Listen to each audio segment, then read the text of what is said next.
আজকে জালেমদের একজন ড্রামি রাষ্ট্রপতি পালিয়ে চলে গেছে, আপনারা জানেন। ওনারে নিয়ে যা আরম্ভ হয়েছে সারা দেশে, এটা আমার মনে হয় সামাল দেওয়া কঠিন হয়ে পড়বে। এই জন্য যারা দায়িত্বে আছেন সাবধান। ববু আসবে এই আশায় যারা বুক বেঁধে আছে, আমার মনে হয় তাদের এখান থেকে শিক্ষা নেওয়া দরকার যে রাষ্ট্রপতি যদি পালিয়ে চলে যায় তো ববু আসবে আবার কার আশায়? এই জন্য এসব আশা ভরসা সব বাদ দেন। এখন ভরসা আশা একমাত্র আমাদের ইন্ডিয়া। হ্যাঁ, কে? আল্লাহর উপরে। যা আরম্ভ হয়েছে, আল্লাহ ছাড়া আমাদের কোনো গতি আছে না। আমরা দেখতে পাচ্ছি এখনো অনেকের হাত খোলা না। এই জন্য এটিএম আজহার সাহেবের রায় আজকে 27 তারিখ পর্যন্ত আবার পেছিয়ে গেল। এর পেছনে যারা হাত বেঁধে রেখেছেন, এই হাতগুলো আমরা চাই আবু সাইদের মতো এভাবে খুলে দেওয়া লাগবে। এটা হবে তখন আগামীতে যখন এই কোরআনটা সংসদে যাবে, যারা দায়িত্বে থাকবে সবার হাত থাকবে খোলা। এক কথা বলেন না কেন? হাত বাঁধা থাকলে কি হয়? হাত বাঁধা থাকলে কি হয় আমি তো দেখলাম এই 3 বছর, আর হাত খোলা থাকলে কি হয় এই 1 বছরে টের পেলাম। এই জন্য আমরা চাই আগামীতে যারা আসবে, এখনো যারা আছে এদের হাত অনেকের বাঁধা।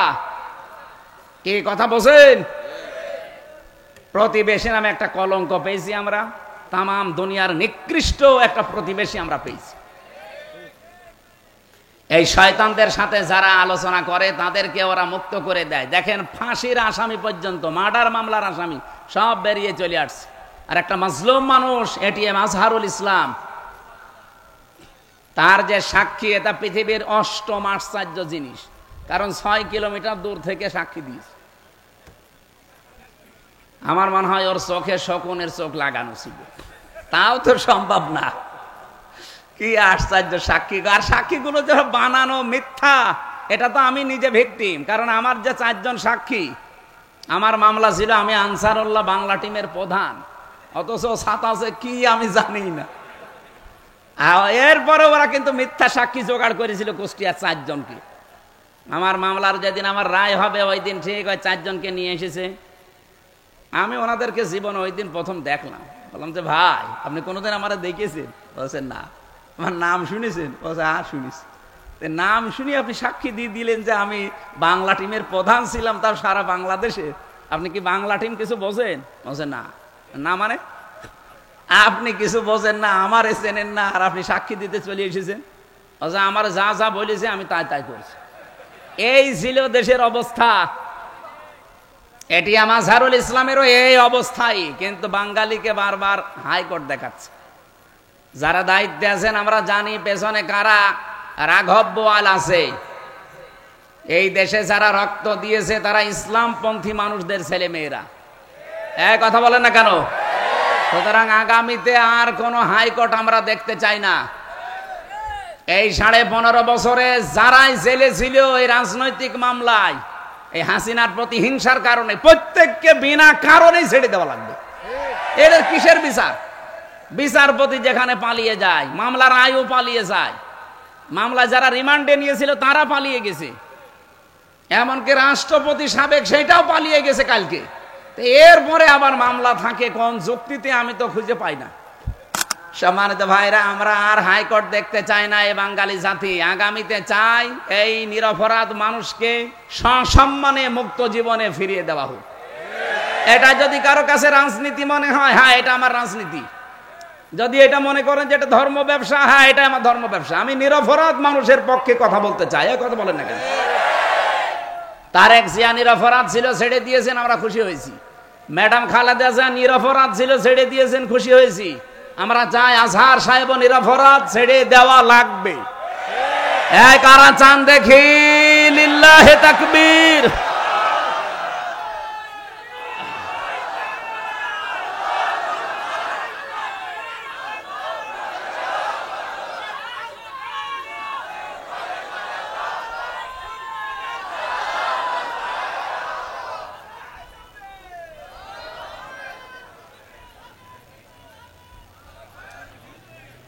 আল্লাহ রাব্বুল আলামিন বলেন, ইন্নাল্লাযীনা ইউযুনাল্লাহা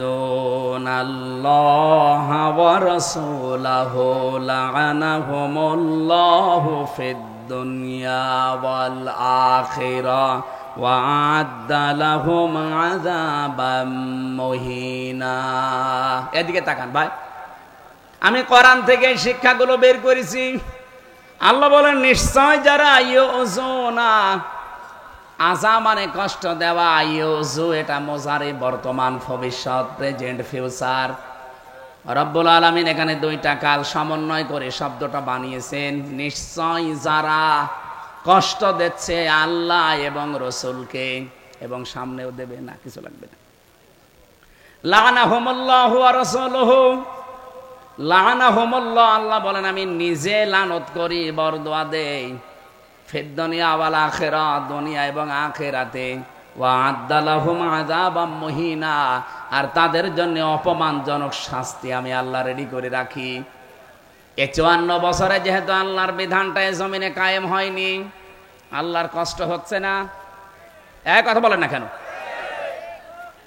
জমিনের মালিক যিনি, বিধান দিয়েছেন তিনি, তার বিধান আজ পর্যন্ত এদেশে 54 বছরে আমরা 92% মুসলমান দাবি করার পরেও কায়েম করতে পারি নাই। আপনার কাছে, নিজের কাছে জিজ্ঞাসা করে দেখেন যে আল্লাহর কষ্ট হচ্ছে কিনা। আল্লাহ দিয়েছিলেন এইটাই পৃথিবীতে জমিনে কায়েম করার জন্য, একটা বিধান আজ পর্যন্ত কায়েম করতে পারলাম না। আমরা যেগুলো নিয়ে বাড়াবাড়ি করি, বেশি ফতোয়াবাজি করি, একটা প্রশ্নও কিন্তু আল্লাহ কবরে ওই সম্পর্কে জিজ্ঞাসা করবে না। আপনি নামাজ নিয়ে বাড়াবাড়ি করছেন, হয়তো নামাজের সিস্টেম নিয়ে, মোনাজাত নিয়ে, আমিন নিয়ে, বিভিন্ন রকম জিনিস নিয়ে আজ বাড়াবাড়ি ছাড়াছাড়ি আছে না নেই? রোজা নিয়ে আছে, হজ নিয়েও আছে, যাকাত নিয়ে আছে, অথচ একটা বিধান সম্পর্কে এখনই মরে গেলে আমার আল্লাহ একটাও জিজ্ঞাসা করবে না। প্রথম নাম্বারে যে প্রশ্ন, সেটা কিন্তু এই রাজনীতির প্রশ্ন। যারা কোরআনের কথা শুনলে রাজনীতি মনে করেন যে হ্যাঁ এটা রাজনীতি হচ্ছে, হ্যাঁ আপনি শোনেন, এখনই মরে যান। মার রব্বুকা, তোমার রবকে আপনি যদি বলেও ফেলতে পারেন যে রব্বি আল্লাহ, আমার রব আল্লাহ, সঙ্গে সঙ্গে ফেরেশতা জিজ্ঞাসা করবে রব মানে কি জানো? আমি পড়া কোরআন শরীফে রবের 19টা অর্থ পেয়েছি, সামারাইজ করে 5টা বানিয়েছি। তাফসির থেকে আমি নিজে বানাইনি, তাফসিরে ফি জিলালিল কোরআনে আছে, সাইয়্যিদ কুতুব দিয়েছেন। রব শব্দের প্রধান অর্থ হচ্ছে, রব মানে সৃষ্টিকর্তা। যা কিছু সৃষ্টি সব প্রথমে করেন কে? বলেন বলেন। এই যে আসমান আর জমিন, এটা কি আল্লাহ কাউকে দেখে দেখে বানিয়েছেন? না, এটা যা বানিয়েছেন ওনার নিজের জ্ঞানে, নিজের আয়ত্তে, নিজের পরিকল্পনায়, কোন রকমের নমুনা ছাড়া, কোন রকমের মডেল ছাড়া, ওনার মন যা বলেছে সেভাবে বানিয়েছে।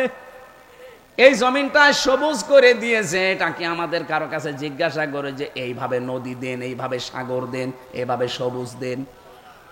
এর পরিকল্পনা পুরাটা কার? বলেন বলেন। আরে ভাই 3-4 বার আমি বলছি, এমনি না, এখানে একটা শিক্ষা আছে। কিন্তু বাংলাদেশে আমাদের দায়িত্বে যিনি ছিল, এই কথাটাই সে উল্টিয়ে ফেলেছে। ফসলে বরকত হওয়ার পরে কি বলল? যে মা দুর্গা গজে ছড়িয়ে এসেছে, এই জন্য ফসলে বরকত হয়েছে। একটা কথা হইল, ফসলের বরকত সৃষ্টি করার মালিককে? দুর্গা। এ কথা যদি গোবিন্দ পরামানিক বলতো, কিচ্ছু বলতাম না। একটা হাসি মানুষ, কি হাসি না? গোবিন্দ পরামানিক যদি বলতো এই দেশে যত বরকত হয় সব মা দুর্গা দেয়, আমি কিচ্ছু বলতাম না। কিন্তু যে মহিলায় কথা বললো, আপনি চিন্তা করতে পারেন, 18 কোটি মুসলমানের দায়িত্বে সেই মহিলা একজন হাজি, আর সে বলছে এই যে ফসলে বরকত, এগুলো মা দুর্গা গজে ছড়িয়ে এসেছিল এই কারণে। আপনি আল্লাহকে রব হিসাবে বিশ্বাসিত করেন না, কারণ রব মানে সৃষ্টিকর্তা। ফসল সৃষ্টি করেন কে? বরকত সৃষ্টি করে দেন কে? আর আপনি কোন দুর্গার দিকে নিয়ে গেলেন? কবরে যান, আল্লাহর কসম আপনি রব্বি আল্লাহ বললে টিকবে না, কারণ আপনি আল্লাহকে সৃষ্টিকর্তা মানেন না, বিশ্বাসও করেন না। আপনি সৃষ্টিকর্তা মানেন দুর্গাকে। কথা বোঝা গেছে?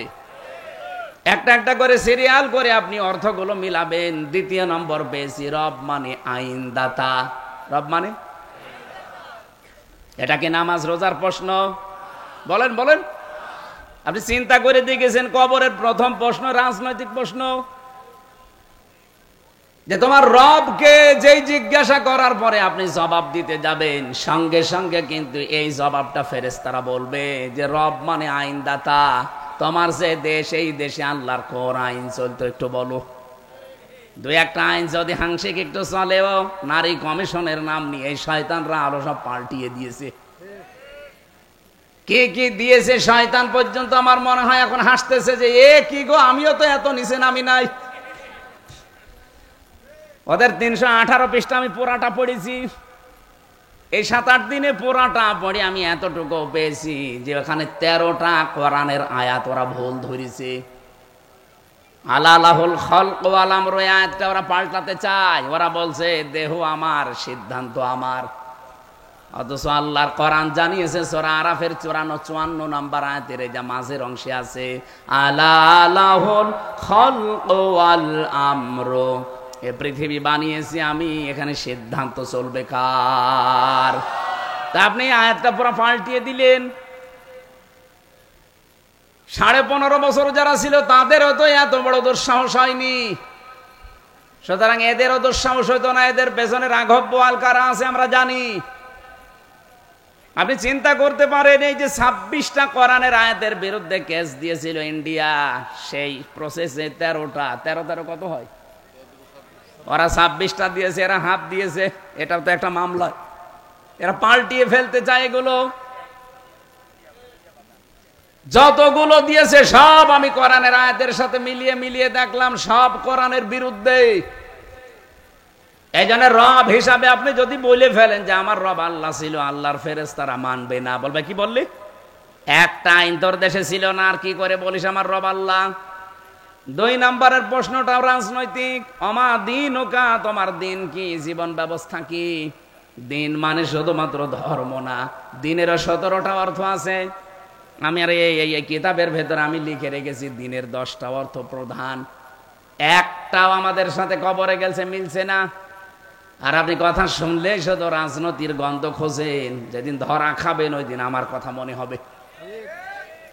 বলছে ঠিক। 3 নাম্বারটাও রাজনৈতিক প্রশ্ন। অমান হাজার রজুল, এই লোকটা কে ছিল? আপনি যদি বলেন ও হাজা নাবিয়না মুহাম্মাদুর রাসূলুল্লাহ, ইনি আমাদের নবী মুহাম্মাদুর রাসূলুল্লাহ, এবার ওনার জীবনটা আল্লাহর ফেরেশতারা সামনে নিয়ে আসবে। ওনার 1 থেকে 63 বছরের ভেতরে অন্তত 40 থেকে 63, এই 23 বছর মাস্ট বি আপনাকে মানাই লাগবে। কি কথা বলছেন না কেন? যারা আলেম ওলামা আছে বলেন তো, 1 থেকে 40 বছর পর্যন্ত যদি আপনি রসুলকে না মানেন কোনো অসুবিধা নেই। কিন্তু 40 থেকে 63, যেই দিন উনি নবী হয়েছিলেন ওই দিন থেকে মৃত্যুর আগ পর্যন্ত এই 23 বছর 1 সেকেন্ডও বাদ দিতে পারবেন না। অনেকে বলে হুজুর আমরা 13 বছর মানি, খালি মায়ের খেয়েছে আমরাও খাবো। কিন্তু বাকি যে 10 বছর উনি মায়ের দিয়েছে এইটার ভেতরে আমরা নেই। এটা রাজনীতি কেন? 13 বছর মায়ের খেয়েছে রাজনীতি মনে হয় না, আর 10 বছর মায়ের দিয়েছে রাজনীতি মনে হয়। আমার মনে হয় এই পাগলগুলোকে পাবনা ছাড়া আর কোনো জায়গায় পাঠানো যাবে না। আমার ভাইরা, আপনি রাজনীতির গন্ধ যাই খোঁজেন না কেন, 3টা প্রশ্নই কিন্তু রাজনৈতিক। আইনদাতা, এই মা দিন ও কায়ের বাস্তব অর্থ হচ্ছে তোমার জীবন ব্যবস্থা কি ছিল। 3 নম্বরে যে প্রশ্নটা রসুলকে দেখিয়ে করা হবে, এর বাংলা অর্থ হচ্ছে তোমার নেতা, তোমার আদর্শ কে ছিল। একটা আমাদের এই প্রশ্নের জবাবগুলো ঠিক নেই। ও খুলনাবাসী, যেহেতু আমার বিভাগের মানুষ আপনারা, একটু ভালোবাসি বেশি আপনাদেরকে, বারবার আহ্বান জানাই আমি একেবারে সরাসরি বাংলা ভাষায়, আসেন আমরা এই 3টা প্রশ্নের জবাব একটু ঠিক করে নেই। একটাও যেহেতু ঠিক নেই, কি নিয়ে আপনি হাঁটতেছেন কবরের দিকে? ফাইনা তাযহাবুনা ইন হুয়া ইল্লা যিকরুল লিল আলামিন, কোন দিকে যান? ফিরে আসেন আল্লাহর এই জিকির কোরআনের দিকে। আসা যাবে না? বলেন আসা যাবে না? যে কথা তুললাম এই জায়গা থেকে, বাংলাদেশের যে দরবারে যাবেন আমি নিষেধ করি না, কিন্তু যে দরবারে কোরআন নেই, কোরআনের কর্মসূচি নেই, ওই দরবারে গেলে আপনাকে খারাপ বানিয়ে দেবে আল্লাহ নিজে। এর প্রমাণ হচ্ছে কুষ্টিয়ার লালনের মাজার, ওটাও একটা দরবার। এই খুলনা বাগেরহাট যশোর থেকে কত মানুষ যাচ্ছে তো ভালো হওয়ার নিয়তে যায়, কিন্তু ভালো হওয়ার পরিবর্তে ওখানে আরো মানুষ খারাপ হয়। খারাপ হয় এই কারণে, কারণ ওখানে কোরআন নেই, কোরআনের কর্মসূচি নেই, ওখানে চলে শুধু গাঁজা। এই কথা বলছেন না কেন? আমি যতগুলো দেশ ঘুরেছি এই ছোট্ট জীবনে, বহু দেশ আল্লাহ আমাকে নিয়েছে। তাম পৃথিবীতে 257টা দেশের ভেতরে অন্তত 50টা দেশ আমি ছোট্ট এই জীবনে দেখেছি। পৃথিবীর কোন দেশে এইভাবে একেবারে মানে এত আরামে গাঁজা খাওয়া যায় দুনিয়ায় আমি কোনো জায়গায় পাইনি। মানে পুলিশ পাহারা দিয়ে খাওয়ায়। তাহলে আপনি কি বুঝলেন এখান থেকে আজকে? কোরআন যেখানে নেই ওই দরবার যদি আমার বাবাও তৈরি করে, আমি ওই দরবারে আজকে থেকে আর, আমি যদি ভালো হওয়ার নিয়তেও থাকি আমাকে খারাপ বানিয়ে দেবে কে? এ পর্যন্ত ঠিক আছে, পরেরটা বলবো। হ্যাঁ, বাংলাদেশে এখন 73টার উপরে রাজনৈতিক দল, 49টা নিবন্ধিত, বাকিগুলো আছে নিবন্ধনের বাইরে। সবচাইতে বড় অবিচার করা হয়েছে, আমাদের নিবন্ধন ছিল একটা দলের, সে নিবন্ধন পর্যন্ত জালেমরা কেড়ে নিয়েছে। 13 তারিখে একটা রায় আছে, আমরা চাই এই অবিচার যেন আর না থাকে। আমরা চাই অবিচার আর না করে আগে ওদের বৈধ জিনিস বৈধভাবে ফেরত দেন। ওদের দাড়ি পাল্লা ন্যায় ইনসাফের প্রতীক, এটা ওরা কোরআন থেকে নিয়েছে। কি সাবেক আমিরে জামাত ভারপ্রাপ্ত একজন ছিলেন আব্বাস আলী খান, নাম শোনেননি? জয়পুরহাটে বাড়ি। উনি জীবিত অবস্থায় একটা বক্তব্যে শুনেছিলাম, প্রশ্ন করছে একজন যে আপনারা এত মার্কা দুনিয়ায় থাকতে দাড়ি পাল্লা নিলেন কেন? উনি বলছে আমরা নেইনি, এটা কোরআনে আছে। সূরা হাদীদের 25 নম্বর আয়াতে আল্লাহ দাড়ি পাল্লা নামে একটা মার্কাই দিয়ে দিয়েছেন। রাসূলদেরকে আল্লাহ পাঠিয়েছেন যে সমস্ত জিনিস নিয়ে, তার ভেতরে এই ন্যায় বিচার করার মানদণ্ড, এই যে মিজান যেটা বলা হয়, এই মিজান না, এটাও এক মিজান। মিজান মানে হচ্ছে সমতা। আমার খুতবার ভেতরে এই শব্দটা ছিল, ওয়াসসামা রাফাহা ওয়া ওয়াদাআল মিজান। আল্লাহ পাক এই যে আসমান, এটা সমতা করে রেখেছেন। আল্লাহ রাব্বুল আলামিন নবীদেরকে যে 3টা জিনিস দিয়ে পাঠিয়েছিলেন, তার ভেতরে একটা ছিল দাড়ি পাল্লা, তার মানে মিজান। লাকাদ আরসালনা রুসুলানা বিল বায়্যিনাতি ওয়া আনজালনা মাআহুমুল কিতাবা ওয়াল মিজান লিয়াকুমান নাসু বিল কিসত। আল্লাহ গ্যারান্টি দিয়ে আয়াত শুরু করলেন লাকদ। এটা যদি বাদও দেয়, যারা গ্রামার বোঝে জিজ্ঞাসা করেন, আপনি আমার কাছে কোরআন শরীফ নিয়ে আসেন, লাকদ বাদ দিলে আমি অর্থ করতে পারবো। এটা আল্লাহ গ্যারান্টি দেওয়ার জন্য লাকদ দিয়েছেন, লাম একটা কদ একটা। আরসালনা রুসুলানা, এখান থেকে যদি আল্লাহ আয়াত শুরু করতেন, অর্থ তো আপনারা না পারলেও আলেমরা আমরা পারতাম অর্থ করতে। আল্লাহ কেন লাকদ দিয়ে আরম্ভ করলেন? আল্লাহ গ্যারান্টি দিয়েছেন অবশ্যই অবশ্যই এই পৃথিবীতে আমি যত নবী আর রাসূলকে পাঠিয়েছিলাম, 3টা জিনিস তাদের সাথে ছিল। 1 নম্বরে কিতাব, কি ছিল? বলেন বলেন। 2 নম্বরে তাদেরকে আমি উন্নত চরিত্র দিয়েছিলাম।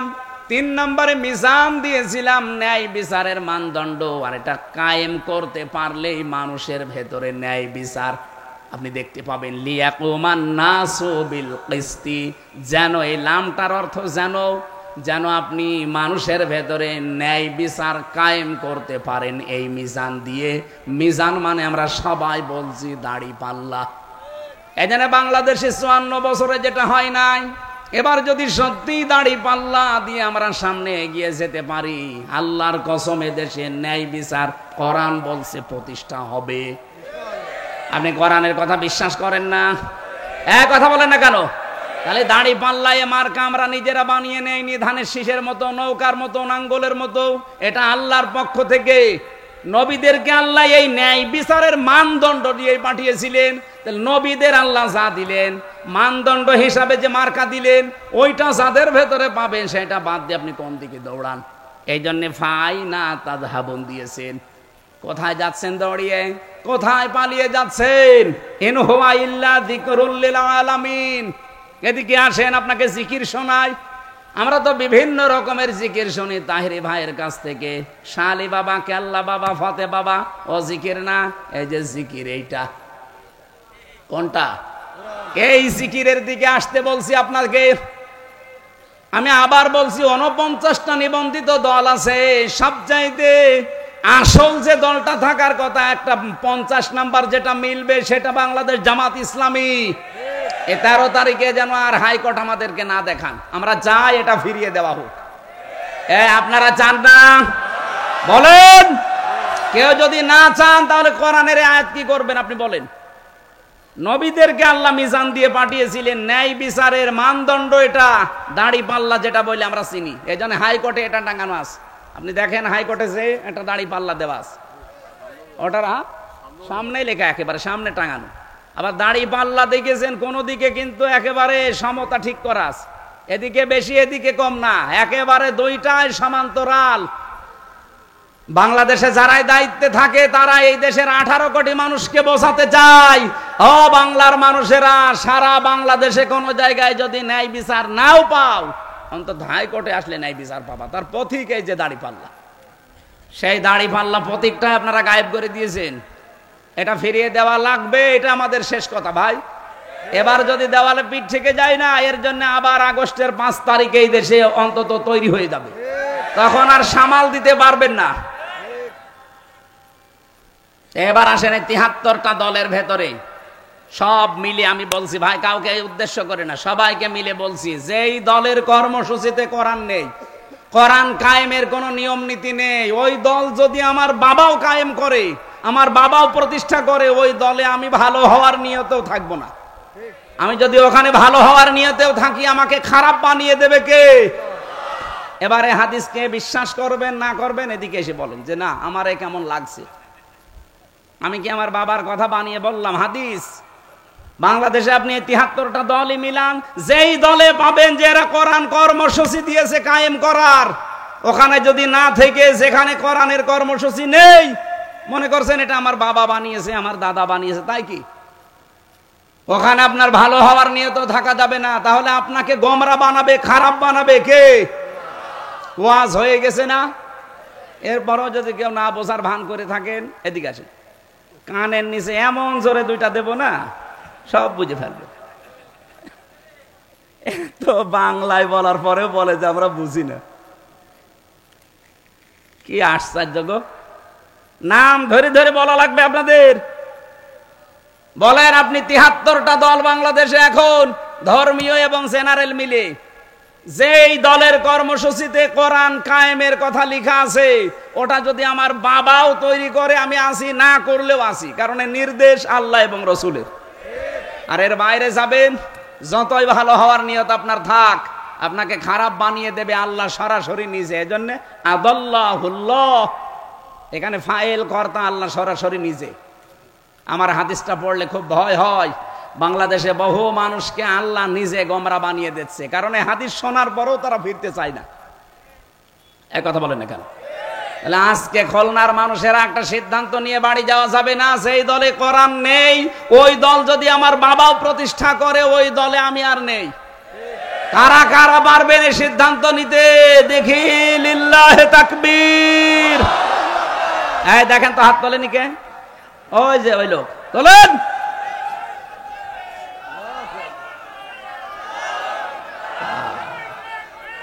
তাকবীর আর লাগবে না ভাই, তাকবীর লাগবে না, মাহফিল হয়ে গেছে। এরপরে যদি বলেন হুজুর না আপনি কথা বলেন, আমি কি কথা বলবো, মাহফিল তো শেষ।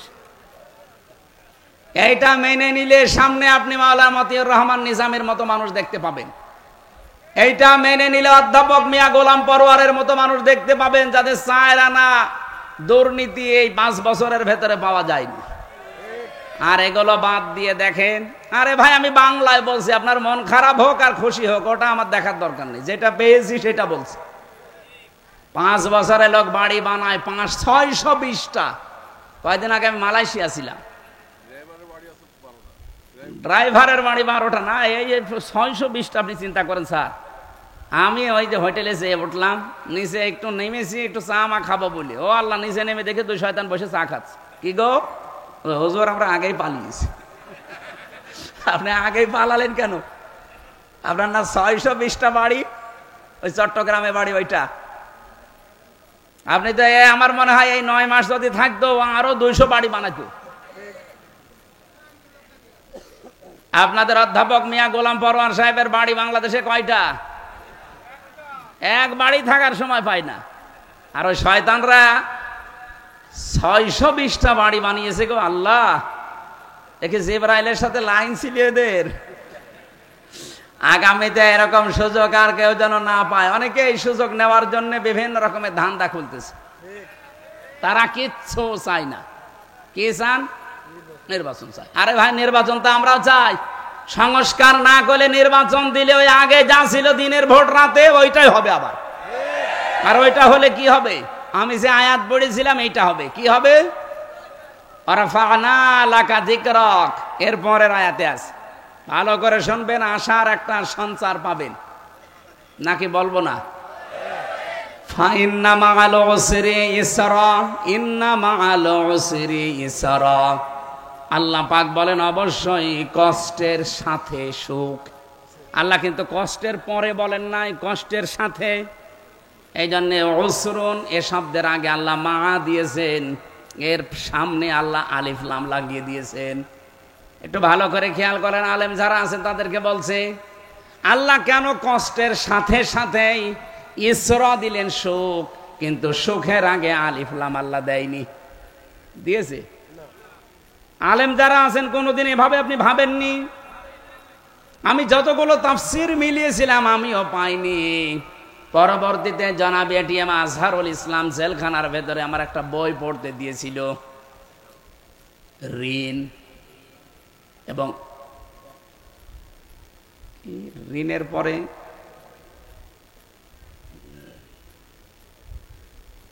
শব্দটা আমার মনে আসছে না, এরকম একটা বই ওনাটা পড়লাম, পড়ে এই বিষয়টা ওই দিন আমি ক্লিয়ার হয়েছি।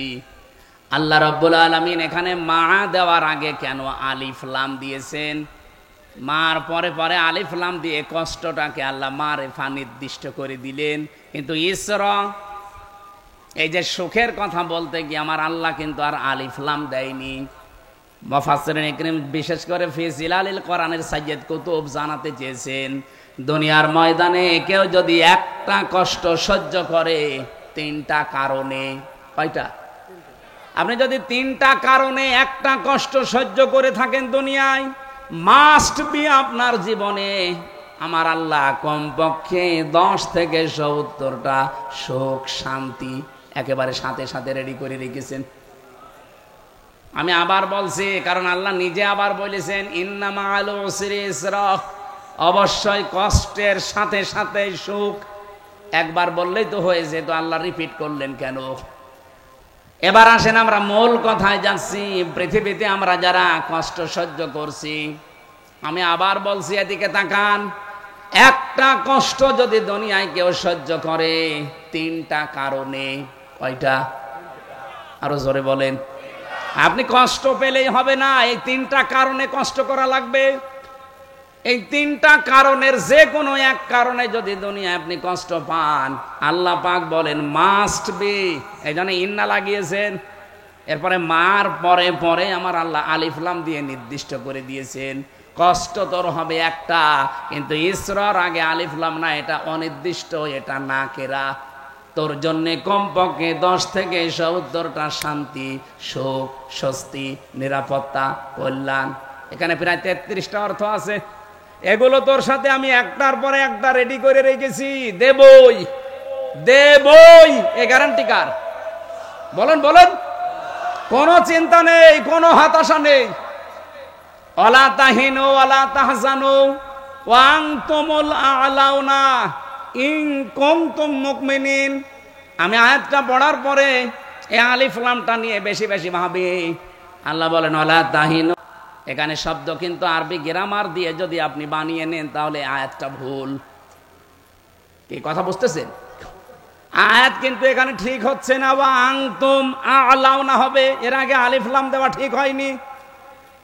কারণ মারেফা যদি হয়, মুবতাদা মারেফা হলে খবর সব সময় নাকেরা হয়। এখানে আমার আল্লাহ আলিফ লাম দিয়ে খবরটাকেও নাকেরা বানিয়ে দিয়েছেন। আল্লাহ জানাতে চেয়েছেন এখানে, আপনি এটা বালাগাত মান্তিকের ভেতরে পাবেন, খবর যদি কোনো সময় মারেফা হয়ে যায় তাহলে ইফিদুল হাসরা, হাসরের ফায়দা দেবে, বাংলা অর্থ দাঁড়াবে হবে, শেষে হস্যাই লাগাতে হবে, নাই তো অর্থ মিলবে না। আল্লাহ বলেন কোনো চিন্তা নেই, নিজেকে হীনমন্যতায় ভোগাবে না, কষ্ট পাবে না, কোনো দুঃখ পাবে না, কোনো ভয়ও পাবে না, তোমরাই বিজয়ী হবে। এই গ্যারান্টি কার? বলেন বলেন। তোমাদের জীবনে সুখ আসবেই, শান্তি আসবেই, কল্যাণ আসবেই, স্বস্তি নিরাপত্তা আমি আল্লাহ দেবই, শেষে হস্যাই। এই জন্য ইন্না মা আলিফ লাম ইসর, কিন্তু উসর, কিন্তু ইসরর আগে আর নেই।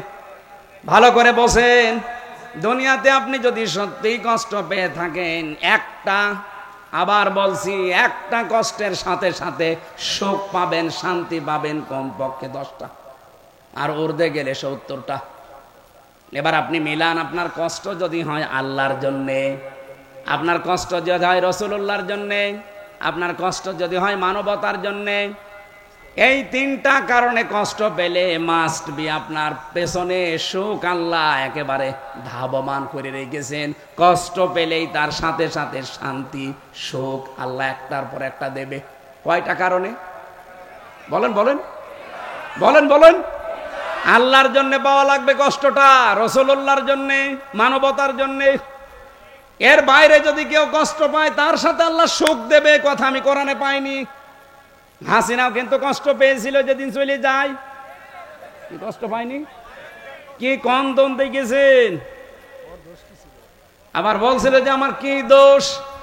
আমি একটা ভিডিও দেখছিলাম, একজন বলছে তোর এমন কোন দোষ নেই যে তোর নেই, এমনকি সিরাজউদ্দৌলা মরে গেছে তোর কারণে, দ্বিতীয় বিশ্বযুদ্ধ, মানে এমন কোন কিছু নেই যে তোর কারণে হয়নি। আবার বলে যে আমার দোষ কি? ওই দিন দেখলাম কাঁদছিল, এর আগেও আমি দেখেছি, কিন্তু কাঁদে নাই, শুধু রিয়ালিটি। এই দিন সত্যি সত্যি কেঁদেছে। তাহলে কষ্ট না পেলে খাদ্য না, কথা বলছে না কেন? মনে ওখান থেকে এত জায়গায় মোবাইল করে বলে আমি চট করে ঢুকে পড়বো, আমার কাছে একদিন করতে পারেন না? আমার নাম্বার নেই মানে ভক্তবৃন্দ দেশে ছড়িয়ে ছিটিয়ে আছে, ভারতে আমার কত ভক্ত, একটা নাম্বার জোগাড় করে বলতে পারেন না হামজা 3 বছর জেল খাটালাম, মাফ করে দিও, আমি আসতেছি, কিছুই বলে না। কত আশায় আছি বাবু আমারে মোবাইল করবে না। আমি আবার বলছি ভাই, কষ্ট পেলেই হবে না, কষ্ট মহিলাও পেয়েছে, কষ্টের পরে শান্তি না নেই। কিন্তু যারা 3টা কারণে কষ্ট পেয়েছেন, আমি নিজে প্রমাণ। একটা কষ্ট আমি ভোগ করবো আল্লাহর জন্য, রাসূলুল্লাহর জন্য, মানবতার জন্য, কমপক্ষে 10 থেকে 70টা সুখ শান্তি মা মানে সঙ্গে সাথে আল্লাহ জড়িয়ে রেখে দিয়েছে। আমি যা কষ্ট পেয়েছি, এক একটা যদি কষ্টের জন্য 70টা শান্তি আমার আল্লাহকে দেয়, এই দুনিয়াতে যদি 10 থেকে 70 টাকার সুখ আল্লাহ আমাকে দেয়, বলেন কত সুখ শান্তি পেতে এখনো বাকি আছে। আর আমি সুখী হব, শান্তি পাবো পরিপূর্ণ ওই দিন, যেই দিন দেখবো আল্লাহর এই কালাম দিয়ে 56,000 বর্গ মাইল চলছে। আমরা ওই দিন পরিপূর্ণ সুখী এবং শান্তি পাবো না? বলেন বলেন। সুতরাং আমরা তো চাই এইটা কায়েম হোক। আর এটা কায়েম হবে কি করে? বাংলাদেশে 300 এমপি সামনে দাঁড়াবে, 151 জন মানুষ যদি কোরআন বুকে নিয়ে সামনে এবার সংসদে ঢুকতে পারে, ওরা সংসদের প্রথম অধিবেশনে বলবে মাননীয় স্পিকার আমরা নামাজের বিল চাই, বলবে না? এক কথা বলেন, বলবে না? যদি না বলে তারে ভোট দেবেন না। যদি অধ্যাপক মিয়া গোলাম পরোয়ার সাহেব বলে যে না আমি এর ভেতরে নেই, ওনারে ভোট দেবেন না। উনি এই কথা বলা লাগবে, কারণ আল্লাহর নির্দেশ, আল্লাযীনা ইম্মাক্কান্নাহুম ফিল আরদি আকামুস সালাহ, যারা রাষ্ট্রীয় ক্ষমতায় যাবে তাদের প্রথম নামাজের বিল আনা লাগবে। এ নির্দেশ কার? কথা বলেন। প্রথম দিনে যদি বলেন স্পিকার যে হাত তোলেন কারা নামাজের বিল চান, এই 300 এমপির ভেতরে যদি 151 জন হাত তোলে, তার ভেতরে পরোয়ার সাহেবও একজন। কথা বলছেন না কেন? ওই দিন নামাজের বিল কায়েম হয়ে যাবে। 18 কোটি মানুষ ওর পরের দিন থেকে নামাজ আরম্ভ করবে। আপনি হয়তো পরোয়ার সাহেবকে ভোট দিয়েছিলেন মাত্র একটা, ওর পর দিন থেকে 18 কোটি মানুষ নামাজ পড়লে যা সওয়াব হয়, প্রতিদিন ওই সওয়াব আপনার আমল নামায় আল্লাহ লিখতেই থাকবে। যদি কারো বিশ্বাস না হয়, সূরা নিসা 5 নাম্বার পারা 10 নাম্বার পৃষ্ঠার 12 নাম্বার লাইনের 85 নাম্বার আয়াত আপনি নিয়ে আসেন। কোন তাফসীর নিয়ে আসবেন? মাইয়াশফা শাফাআতান হাসানাতান ইয়াকুল্লাহু নাসিবুম মিনহা। কোন মানুষ যদি ভালো কাজে সুপারিশ করে, সাহায্য করে, রায় দেয়, ভোট দেয়, সিদ্ধান্ত জানায়, সহযোগিতা করে, ও ভালো কাজ করে যা পাবে আপনি শুধু রায় দিয়ে তাই পাবেন। আমি তো আর বানিয়ে বলছি না, দেখে দেখে বলছি।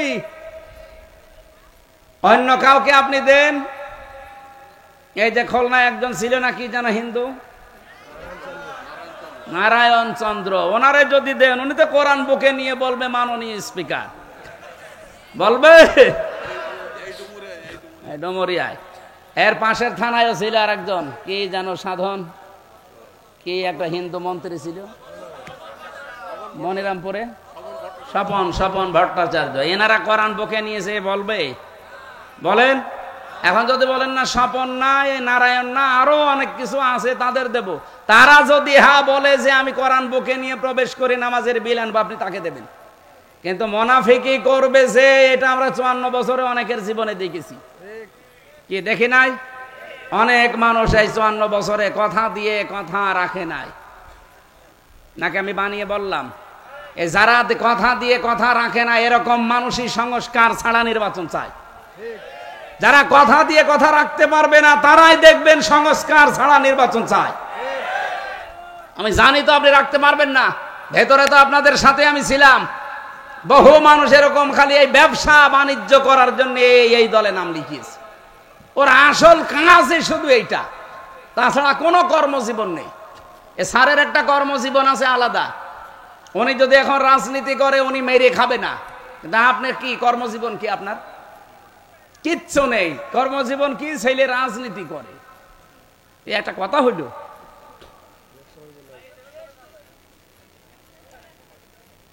আর যারা দায়িত্বে আছেন একেবারে কিয়ামত পর্যন্ত থাকবেন, আমরা এটাও চাই না। আমরা খুব দ্রুত চাচ্ছি আপনারা সংস্কার তাড়াতাড়ি করে ফেলেন। এতদিন লাগার কথা না। 10 মাস 10 দিন লাগে একটা ছেলে মেয়ে হতে। 9 দিন 9 মাস 3 দিন পার হয়ে গেল, আর বেশি দিন তো নেই। এক কথা বলছে না কেন? এক মহিলা বিয়ে করে বাসর ঘরে বসে আছে ঘোমটা দিয়ে। দাদি শাশুড়ি যে বলছে, ওই আমার কিন্তু পতি চাই। বলছে, দাদি শাশুড়ি আপনি আমার সময় দেবেন না?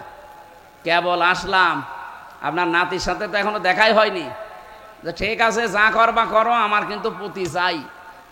কিছুক্ষণ পরে শাশুড়ি এসে বলছে, বৌমা আমার কিন্তু নাতি চাই। আচ্ছা মা, আপনিও লজ্জা শরম ত্যাগ করি, আমার সময় দেবেন না? ননদ আর দেবর এসে বলছে, ভাবি কি করবা জানি না, আমাদের কিন্তু ভাতিজা চাই। যে কি গো, একটার পর একটা আসে আর সব চাই চাই, আমার সে জিনিস কই? এবার ঠিক স্বামী এসেছে। স্বামী এসে বলছে, বউ আমি ঘুমিয়ে গেলাম, আমার বেবি চাই। বউ এবার ঘুমটা ফেলে দিয়ে বলছে, বংশ কি সব পাগলের? কারো নাতি চাই, কারো পতি চাই, কারো ভাতিজা চাই, আর তোমার বেবি চাই। আমি কি ডাউনলোড করে নিয়ে আসবো? তুমি এদিকে এসে ঘুমিয়ে পড়ো, আর আমি এগুলো সবারকে দেবো কি করে? 10 মাস 10 দিন সময় লাগবে না? যেহেতু 10 মাস 10 দিন সময় লাগবে, বাসর হওয়া লাগবে, তারপরে কারো বেবি হবে, কারো ভাতিজা হবে, কারো নাতি হবে। কথা বলেন ঠিক কিনা? আমরাও তো সময় দিয়েছিলাম, আর বেশি দিন নেই, তাড়াতাড়ি শেষ করেন, বৈধভাবে দিয়ে দেন। কারণ যতদিন পর্যন্ত এদেশে নির্বাচিত সরকারের হাতে ক্ষমতা না যাবে, ততদিন পর্যন্ত এই খনি যারা আছে, ফ্যাসিস্ট যারা আছে, আপনি আটকাতে পারবেন না। চোখে ধোকা দিয়ে বালি দিয়ে পালিয়ে চলে যাবে ভাই, দামি রাষ্ট্রপতির মতো। শয়তান যেহেতু এখনো অনেক আছে, গা ঢাকা দিয়ে আছে, আরে ভাই আমি বাংলায় বলছি, আমার কি হবে ওসব আমার দরকার নেই। 15.5 বছরে যার কাছে যা নিয়েছেন ওই জিনিসগুলো তাকে ফেরত দিয়ে দিন। যাদের কাছে যেভাবে আছে, কম দল করতেন আমি জানি না, যেইভাবে নিয়েছেন ওই জিনিস যেহেতু আপনার না। আমি একটা হাদিসও পড়েছিলাম এই সংক্রান্ত, হযরতে আবু যর রাদিয়াল্লাহু তাআলা থেকে বর্ণিত, মানিদ্দাআ মা লাইসা লাহু ফালাইসা মিন্না ওয়ালিয়াতাবাওয়া মাকআদাহু মিনান নার।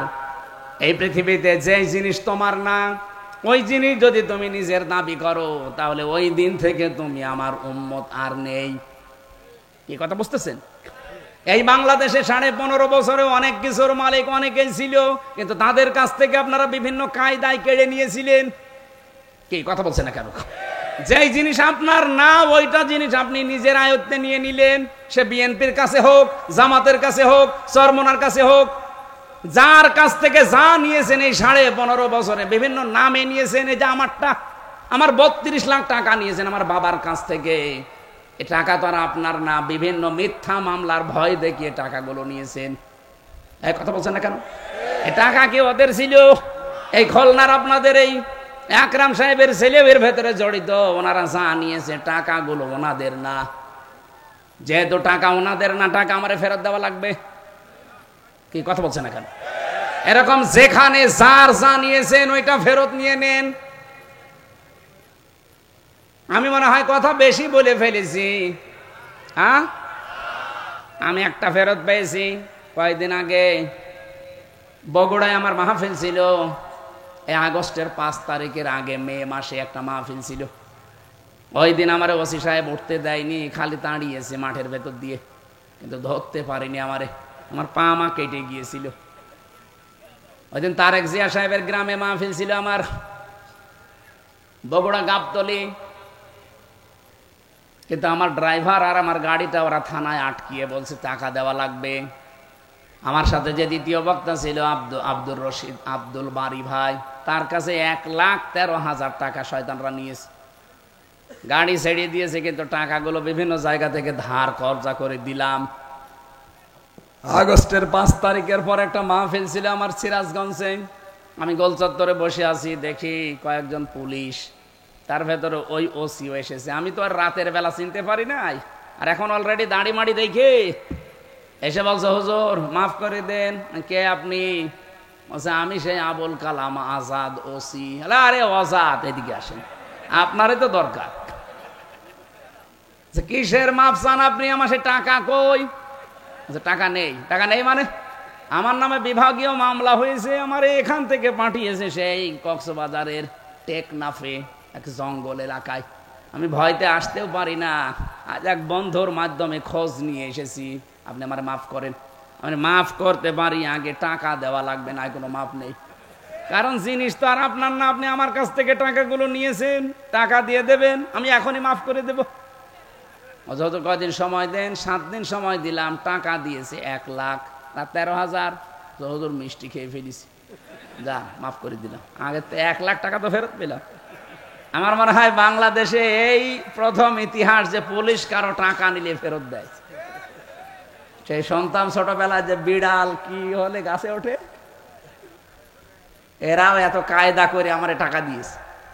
যারা আমার রিমান্ডে এই 32 লাখ টাকা নিলেন, এই টাকাগুলো তো এখনো ফেরত পাইনি। আর এই টাকার মালিকও তো আপনারা না।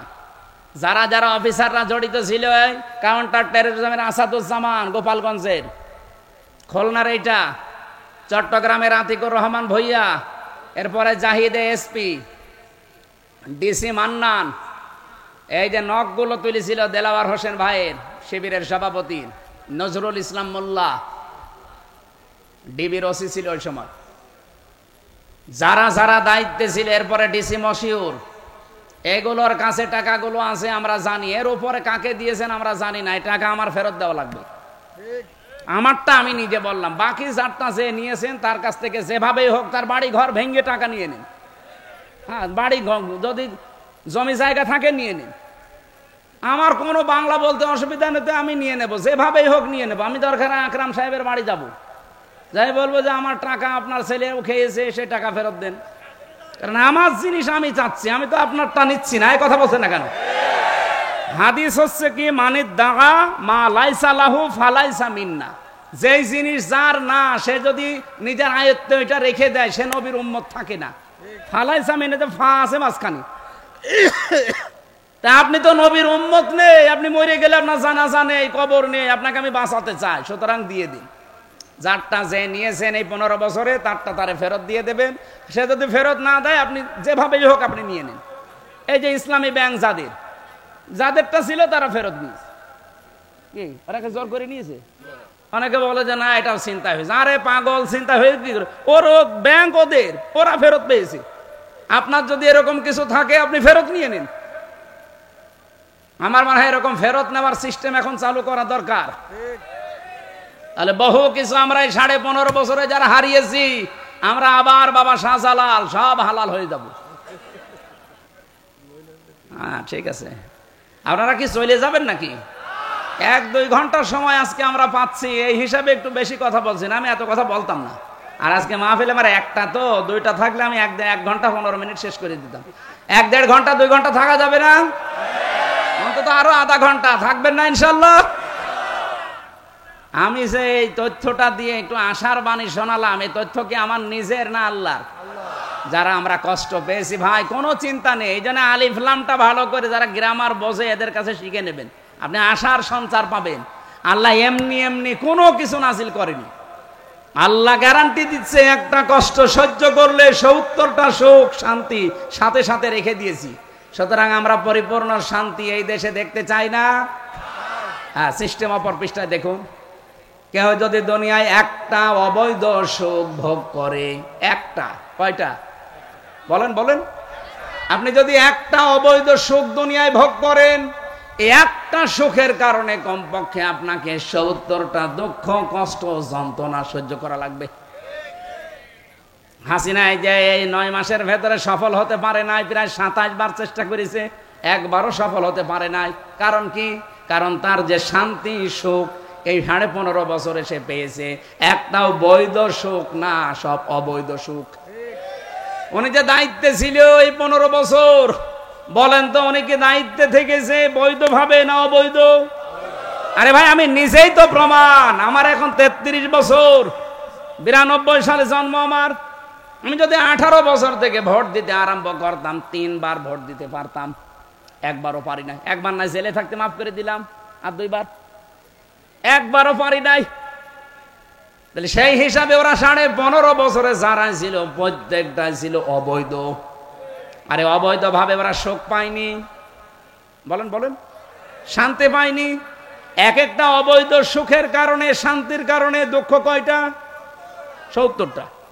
তো 50টা সুখও যদি আপনি পান এই 15 বছরে, এক একটাই 70, কত হয় স্যার?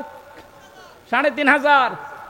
3,500 কষ্ট পাবেন, দুঃখ পাবেন, লাঞ্ছনা, অপমান, গঞ্জনা, এইগুলো আগে দুনিয়ায় ভোগ করেন, এরপরে আপনি চট করে ঢুকে পড়বেন।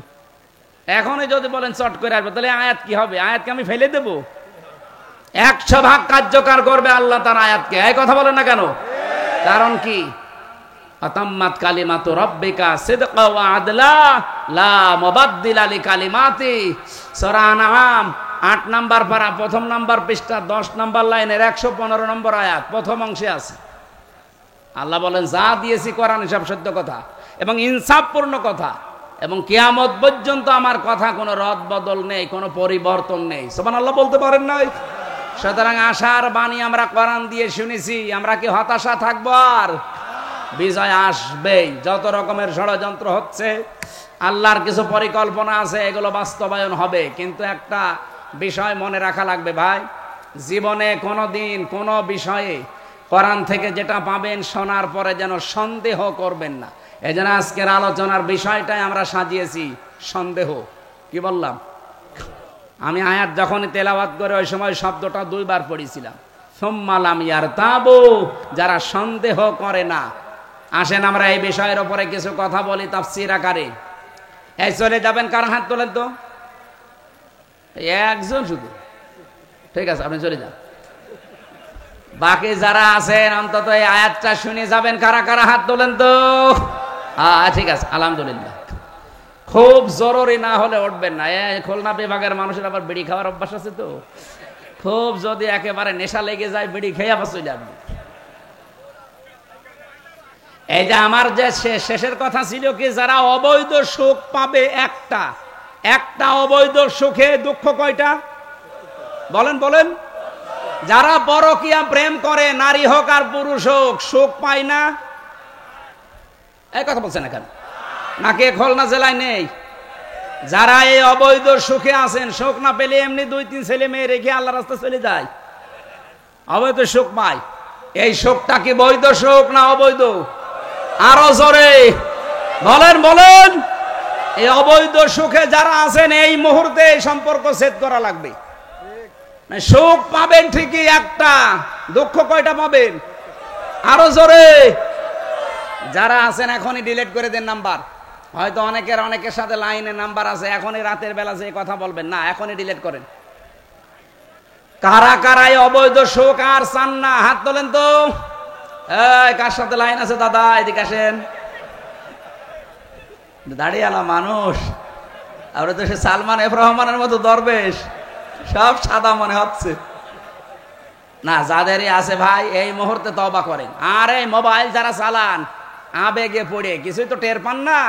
আমিও আগে জানতাম না, এই রিমান্ডে যেয়ে দেখেছি নাম্বারগুলো। আপনি এই যে বাটন ফোনে যারা কথা বলে, অনেকে বলে যে হোয়াটসঅ্যাপে এটা ধরতে পারে না, ট্যাগ হয় না। কে বলেছে আপনাকে? এই দেশের কোনো কিছুই নিরাপদ না। হোয়াটসঅ্যাপ বলেন, মেসেঞ্জার বলেন, ইমো বলেন, আর এই যে ডাইরেক্ট নাম্বার বলেন, অফলাইনে অনলাইনে বলেন, সব ওরা মনে হয় যে ওদের সামনে বসে বসে বলছেন। আমার বাবার সাথে এই খুলনা কি সাতক্ষীরা থেকে মাওলানা আমিরুল ইসলাম বেলালি কল দিয়েছে, কি বলেছে ওইটা পরের দিন আমারে শোনাচ্ছে। অথচ আমার জীবনে কল্পনাও আসে না যে এই কথা ওরা রেকর্ড করতে পারে। অন্তত তোমার বাবারটা। যার যার যা হচ্ছে এখনই থেমে যান, নিজেকে কন্ট্রোল করেন। যদি একটু ফাঁস হয়ে যায় না, আপনার কিন্তু ওই যে টাকলা মোরাদের মতো একেবারে সব হারাবেন। ওর খালি 6 মিনিট 8 সেকেন্ড ফাঁস হয়েছিল, ওর সব হারিয়েছে। ওর বউ হারিয়েছে, ছেলে মেয়ে শেষ, মন্ত্রিত্ব শেষ, এমপি শেষ, দলও শেষ। এখন আপনার আমার অনেকের কিন্তু এরকম কিছু আছে মোবাইলে। খুব সাবধানে। মেয়েদের সাথে কথা বলা, যে 14 জন মহিলার সাথে বিবাহ করা জায়েজ আছে, জায়েজ নেই, হারাম, এদের সাথে কথা বলতে পারেন। বাকি যাদের সাথে বিবাহ জায়েজ আছে, কোনো প্রেমালাপ, বিশেষ করে উল্টা পাল্টা কোনো কথা ওর সাথে বলবেন না। হ্যাঁ, জরুরি হলে সালাম কালাম দিয়ে বলবেন আপনার স্বামীকে ধরিয়ে দেন, আপনার ছেলেকে ধরিয়ে দেন, আপনার বাবাকে ধরিয়ে দেন, না আপনার সাথে কথা নেই। কারণ এটা রেকর্ড করে কোন পানি কোন দিকে গড়াবে, ঠিক আছে? আমার মোবাইলে যে কালকে ইন্দোনেশিয়া থেকে, মালয়েশিয়া থেকে যুবতী মেয়েরা কল দিয়েছিল। কারণ ইমোতে কল দেয় অথবা হোয়াটসঅ্যাপে দেয়, দেওয়ার পরে তো ছবি ভেসে ওঠে। দেখার পরে আগে প্রথমে মেসেজ দিল যে আপনার কাছে কিছু জিজ্ঞাসা করতে চায়। নাম নিচে ভেসে ওঠে, তখন নাম্বারগুলো তো সব বিদেশি। বললাম কে আপনি? কিছু চান? আপনার স্বামীকে দেন, আপনার মেয়ে ছেলেকে দেন, আপনার বাবাকে দেন, আপনার সাথে কথা নেই। কারণ আমি কি বলতেছে, কি বলবো প্রশ্নের উত্তরে আপনি এটা আবার রেকর্ড করে ছেড়ে দেবেন, শেষে হামজা বাবা শাহজালা সব হালাল হয়ে যাবে। আমার কোনো দরকার নেই ভাই। আর গাড়ির ভেতরে থাকাকালীন যদি কেউ মাসলা মাসাইল জিজ্ঞাসা করে, বিশেষ করে মহিলারা, ওই যে পাশে হোসাইন হুজুর থাকে, ওর কাছে দিয়ে বলে তুমি বলো যে আমি হামজা বলছি, যা বলে বলি। ও কথাবার্তা শেষ করে সেখানে জিজ্ঞাসা করে যে এই মাসলা চাই। হ্যাঁ, যদি আমার জানা থাকে বলে দেই, না হলে বললাম না জানা। মেয়ে লোকের সাথে এই জায়গায় খুব সেন্সিটিভ থাকা লাগবে এই জায়গায়। কারণ যজ্জিনা লিন-নাসি হুব্বুশ শাহাওয়াতি মিনান নিসা, আল্লাহ আকর্ষণ তৈরি করে দিয়েছে দুনিয়ায় 7টা জিনিসের উপরে, তার ভেতরে 1 নম্বরই মেয়ে লোক। আর নবীজি ইন্তেকালের আগে জানিয়েছেন আমি আমার উম্মতের জন্য ভয়াবহ বিপদের জিনিস রাখলাম এই মেয়ে লোককে। এই জন্য খুব সাবধান থাকবেন, এখান থেকে সতর্ক থাকবেন। কি যুবক মানুষ কি বুড়ো মানুষ, স্যার আপনিও না না বর বলা যায় না এ বয়সে আবার যদি আর এক সংসার করে। এই জন্য যে যেখানে আছেন আমি সহ প্রত্যেকে এই বিষয়ে খুব সেন্সিটিভ থাকা লাগবে। মোবাইলে মেয়েরা কথা বলবে কোন আওয়াজে, সে আওয়াজ পর্যন্ত আল্লাহ কোরআনে দিয়েছে। এখন যদি বলেন ওই সময় মোবাইল ছিল 1500 বছর আগে, ছিল, ওই সময় হেজাব ছিল। এটা সূরা আহজাবের 32 নম্বর আয়াতে পাবেন, ইয়া নিসান নাবিয়্যি লাস্তুন্না কাহাদিম মিনান নিসাই ইন ইত্তাকাইতুন্না ফালা তাখদানা বিল কওলি ফায়াতমাআল্লাযী ফি কলবিহি মারাদু ওয়া কুলনা কাওলাম মা'রুফা। এটা মাযহারি তাফসীরে আছে। আল্লাহ পাক বলেন, হে নবীর স্ত্রীরা, খুলনাবাসী আপনি বলেন তো, নবীর স্ত্রী উম্মতের জন্য আমরা কি বলে ডাকি? বলেন বলেন। মায়ের সাথে সন্তান যত খারাপ হোক, মানে খারাপ ধারণা করতে পারে, সেখানে আল্লাহ আয়াত দিয়ে বললেন, হে নবীর স্ত্রীরা, যদি কারোর সাথে কথা বলার বড় প্রয়োজন হয়ে পড়ে, কথা বলবা ঠিক, মিথ্যা কথা বলা যাবে না। মোবাইলে বলেন, ফোনে বলেন, ফ্যাক্সে বলেন, পর্দার আড়াল থেকে বলেন, দেওয়ালের পাশ থেকে বলেন, কিন্তু কথা বলবেন সঠিক কথা, মিথ্যা কথা বলবেন না। কিন্তু ভাষা হবে আপনাদের রুক্ষ সূক্ষ্ম, কোনো রসকস থাকবে না ভাষার ভেতরে। মোবাইলটা তোলার পরে যদি দেখেন যে আপনার বাবা না, আপনার স্বামী না, আপনার বড় ভাই, আপনার ছোট ভাই না, এরকম 14 জন পুরুষ মানুষের তালিকা আছে। মেয়েরা যারা এসেছেন আপনাদেরকে বলছি, সূরা নিসার 22-23 নাম্বার আয়াত পড়বেন। এই 14 জন মহিলা এবং 14 জন পুরুষ, এদের বাদ দিয়ে যদি অন্য কোনো মানুষ, এমনকি কাবার ইমামও যদি হয়, আমির হামজা তো দূরের কথা, কাবার ইমাম সাহেবও যদি কল দেয়, আব্দুর রহমান সুদাইসি, আপনি কথা বলার পরে সালাম দিয়ে গরম দেবেন। মানে আপনার ভাষা এমন করবেন, বলবেন কি, কাকে চান, কি দরকার, তর্ক শুরু করে দেবেন। ও মনে করবে আল্লাহ কি মহিলা না ইসরাইল, তাড়াতাড়ি কেটে দেবে। আর আপনি যদি একেবারে শাবনুরের মতো, এই তো যশোরের মেয়ে, আপনি যদি একেবারে মোলায়েম কণ্ঠ দিয়ে বলেন আসসালামু আলাইকুম বিআই সাহেব, ওর মনের ভেতরে আল্লাহ বলেন মারাদুন, যদি গোড় থাকে, অসুস্থ থাকে, রোগ থাকে, ও কিন্তু লাইন লাগাবে। 2 দিন, 5 দিন, 7 দিন, 10 দিন পরে দেখবেন আল্লাহর রাস্তায় আপনাকে নিয়ে চলি। কথা বলেন না কেন? এই বিষয়টা খুব সেন্সিটিভ থাকা লাগবে ভাই। আমি আর কি মারার জন্য বলছি না, বহু মানুষের আমল নামা কিন্তু আছে। এই যে মাঝে মাঝে সাংবাদিক ইলিয়াস ছেড়ে দেয়, পিনাকি ভট্টাচার্য ছেড়ে দেয়, দেখেন না? খুব সাবধানে। এখন কিছু মনে হচ্ছে না যে যেখানে এখন থেকে কথা বলবেন, দরকারি কথা ছাড়া কথা বলবেন না। আর আপনার দরকার কি? অন্যের মেয়ের সাথে, অন্যের বোর সাথে গল্প করা। মাংস মাতানা যা, নবীজি বলেন নাজাত পেতে যাও, বিনা কারণে কথা বলবা না, চুপ থাকবা। আল্লাহ আমাদেরকে হাদিসটা মেনে নাজাত পাওয়ার একটা পথ যেন তৈরি করে দেয়, বলেন আমিন। তাহলে অবৈধ কাজে যারা সুখ পান, একটা অবৈধ সুখ যদি কেউ ভোগ করেন, কয়টা শাস্তি পাবেন? আল্লাহ আমাদের প্রত্যেকের এই জায়গাগুলো থেকে যেন বাঁচিয়ে দেন, বলেন আমিন। সূরা হুজুরাত একটা পারিবারিক জীবন নিয়ে কথাবার্তা বলা আছে। এখানে 14 নম্বর 15 নম্বর আয়াতটা আমরা পড়েছিলাম। আমাদের আলোচনায় আল্লাহ সন্দেহ দূর করতে চান। রব্বুল আলামিন বলেন, ইন্নামাল মুমিনুনা আল্লাযীনা আমানু বিল্লাহি ওয়া রাসূলিহি, অবশ্যই আমি আল্লাহর দৃষ্টিতে, এই এদিকে তাকান, আমি আল্লাহর দৃষ্টিতে মুমিন তারা কারা? ইন্নামাল মুমিনুনা আল্লাযীনা, এবার আমি আরবি গ্রামার দিয়ে আয়াতটা আপনাদেরকে বালাগাত মানতিক দিয়ে বোঝাতে চাই। ইন্নার পরে যদি মা আসে, বাংলা অর্থ দাঁড়ায় একমাত্র, কেবলমাত্র, শুধুমাত্র, এরাই। যদি মাটা আল্লাহ না দিতাম, আমি আয়াতের ব্যাখ্যা করতে ইন্না বাদে দিয়ে দিতাম। আল্লাহ ইন্না দেওয়ার পরে মা দিয়ে এটা একেবারে নির্দিষ্ট করে দিয়েছেন, একমাত্র, কেবলমাত্র, শুধুমাত্র, এরাই। আল্লাহ বলেন এরাই আমি আল্লাহর দৃষ্টিতে মুমিন। কারা? আল্লাযীনা আমানু বিল্লাহি ওয়া রাসূলিহি, যারা আমি আল্লাহর প্রতি ঈমান এনেছে, আমার রাসূলের প্রতি ঈমান এনেছে।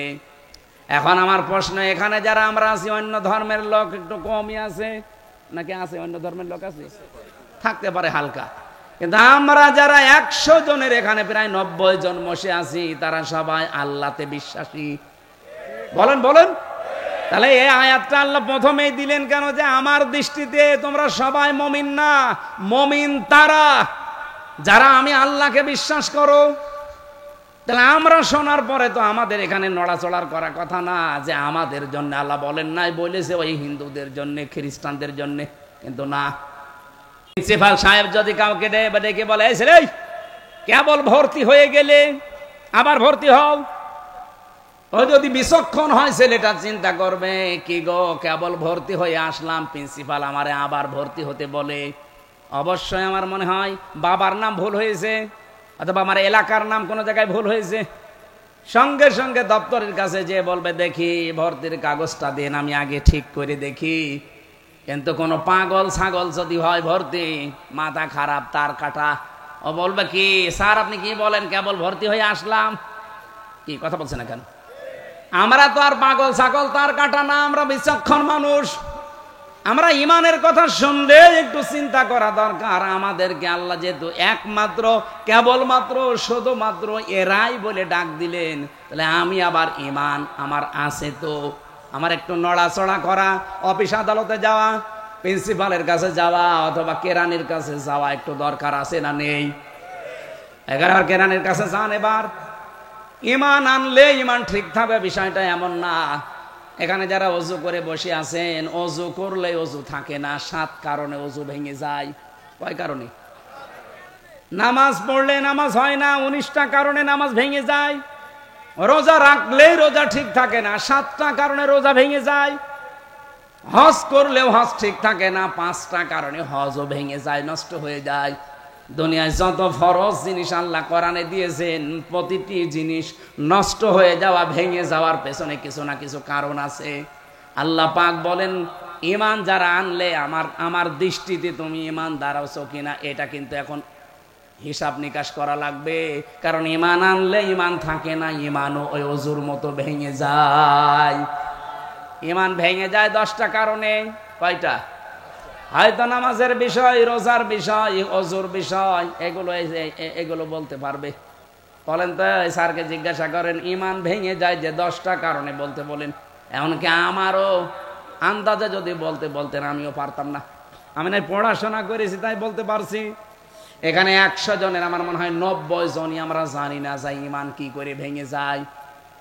অজু ভেঙে গেলে অজু দিয়ে নামাজ হয়, কথা বলে না কেন?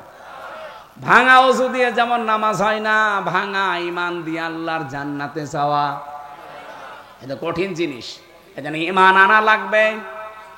ঈমান যদি কেউ আনতে চায়, 1 নম্বরে আল্লাহ পাক বলেন, আমি আল্লাহর উপরে যারা ঈমান এনেছে, আমি আল্লাহর কোনো বিধানের উপরে তাদের কোনো সন্দেহ থাকবে না। আমাদের সন্দেহ না, আমরা মিথ্যা প্রমাণ করার জন্য উঠে পড়ে লেগেছি আল্লাহর বিধানকে। এদেশের রাজনৈতিক একটা বড় দলের বড় দায়িত্বশীল কথা বলেই ফেলেছে অলরেডি যে কোরআনের সাথে রাজনীতির কোনো সম্পর্ক নেই, বলে নাই? অথচ আমার এই ছোট মাথার ভেতরে কোরআনের সাথে রাজনীতির সম্পর্ক নেই। মানে কোরআন রাজনীতি করা লাগবে কোরআন দিয়ে, এটা আমি 918 জায়গায় পেয়েছি। আর এত বড় বড় মাথা নিয়ে বসে আছে, ওরা বলে কোরআনের সাথে রাজনীতির কোনো সম্পর্কই নেই। তাহলে আপনার ঈমান আছে? আপনি সন্দেহ করলেই যেখানে আল্লাহর দৃষ্টিতে আর ঈমানদার থাকেন না, আপনি সেখানে অবিশ্বাস করে বসে আছেন।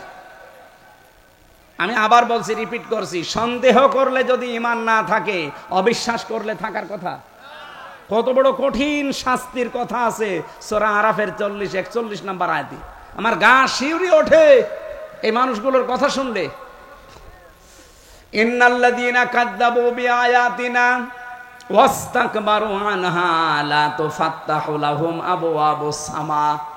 রব্বুল আলামিন বলেন, নিশ্চয় যারা আমার আয়াতকে মিথ্যা প্রতিপন্ন করে, আমার আয়াতকে যারা বিশ্বাস করতে চায় না এবং অহংকার করে মুখ ফিরিয়ে চলে আসে, এই নারী কমিশনের 13টা আয়াতের প্রতি ওরা দোষারোপ অলরেডি করেছে। এই কমিশনের সাথে যারা আছে, এরা যদি তাওবা না করে, এদের জানাজা পড়াও জায়েজ নেই। ওদের হিন্দুদের মতো পুড়িয়ে ফেলা লাগবে। কারণ ওরা আল্লাহর কোরআনে শুধু অবিশ্বাস না, আয়াত কেটে অলরেডি বাদ দিয়ে দিয়েছে। আল্লাহ পাক বলেন, যারা অহংকার করবে, মুখ ফিরিয়ে চলে যাবে, কি করব তাদেরকে জানো? লা তুফাত্তাহু লাহুম আবওয়াবুস সামা। ওদের জন্য আকাশের একটা দরজাও আর খোলা হবে না। তুফাত্তাহু এটা মোজারে, এটা বর্তমান, ভবিষ্যৎ, প্রেজেন্ট, ফিউচার। বাবের বহুবচন আবওয়াব। আল্লাহ বলেন, দরজা আমি একটা দিতে পারতাম, আবওয়াব দিয়েছি বহুবচন। যারা আমার কোরআনকে মিথ্যা মনে করে, কথা শোনার পর আমি যা কথা বলছি আপনার কি মিথ্যা মনে হয়? বলেন বলেন। সন্দেহ লাগে, যদি সন্দেহ মনে হয়, মিথ্যা মনে হয়, অহংকার করে যদি মুখ ফিরিয়ে চলে যাও, ওইরকম কথা বলেই থাকে। আল্লাহ আস্তাকবারু আনহা দিয়েছেন। আপনার জন্য প্রথম শাস্তি, আকাশের সব দরজা আপনার জন্য আজকে থেকে বন্ধ, একটাও খুলবেন আল্লাহ। আকাশের দরজা না খুললে আপনার আমল উঠবে কি করে? এতটুকু তো আল্লাহ শেষ করে দেননি, ওয়ালা ইয়াদখুলুনাল জান্নাহ, এরা জান্নাতেও যাচ্ছে না, যাবেও না। ইয়াদখুলুনা এটাও মজারে, বর্তমান, ভবিষ্যৎ, প্রেজেন্ট, ফিউচার। কতদিন আপনি জান্নাতে যাচ্ছেন না, যাবেন না বলেন তো? এরকম সন্দেহ করে, এরকম অবিশ্বাস করে, অহংকার করে যারা মারা যায়, এই মানুষগুলোর আমল আখলাক তো আকাশে ওঠা বন্ধ। এদের জন্য জান্নাতের দরজা বন্ধ। আমি যত এখান থেকে কাবার ইমাম দিয়ে দোয়া করাই, ওর আমল তো আর, ওই দোয়াও তো আর আকাশে উঠবে না, কারণ ওর দরজা সব বলেন বলেন লা তুফাত্তাহু লাহুম, হোম দিয়েছেন এটা জমির বহু বছর। এরকম চরিত্র যাদেরই হবে, আল্লাহ রসুলের কোন কথা শোনার পরে শুধু সন্দেহ না, অবিশ্বাস না, শুধু সন্দেহ যদি করে, আল্লাহ বলেন আকাশের দরজা শুধু বন্ধ করবো তা না। যালিকা বিআন্নাহুম কারিহু মা আনজালাল্লাহু ফাআহবাতা আমালাহুম। সূরা মুহাম্মদের 9 নম্বর আয়াতে আছে, 26 নম্বর পারা 6 নম্বর পৃষ্ঠার 12 নম্বর লাইনে আল্লাহ বলেন, যারা আমার নাজিলকৃত কোনো কথা অবিশ্বাস দূরের কথা, কেউ যদি এরকম মন খারাপ করে, মন খারাপ যদি করে, কারিহু, আল্লাহ বলেন ফাআহবাতা আমালাহুম, ওর জীবনের যত ভালো ভালো কাজ ছিল সব আমি নষ্ট করে দেব, একটাও রাখবো না। এই জন্য আমলের বহু বছর আমাল দিয়েছেন। বাংলাদেশে আয়াতগুলো মিলালে আমার বড় আফসোস লাগে, দুঃখ হয়। বহু হাজির জীবনের পেছনে সব ধ্বংস হয়ে গেছে। এই কথা বলছেন না কেন? এরকম মানুষ এখানে নেই। কথা শোনার পরে ওর কাছে রাজনীতির গন্ধ খোঁজে না, হুজুর এই দিকে টেনে বলে। এদের দিকে যদি কোরআন না থাকতো, জীবনে এর দিকে আমি টেনে কথা বলতাম না, কারণ ওনার সাথে আমার রক্তের কোনো সম্পর্ক নেই, আত্মীয়তার কোনো সম্পর্ক নেই, সম্পর্ক শুধু কোরআনের কারণে। কথা বলেন না কেন?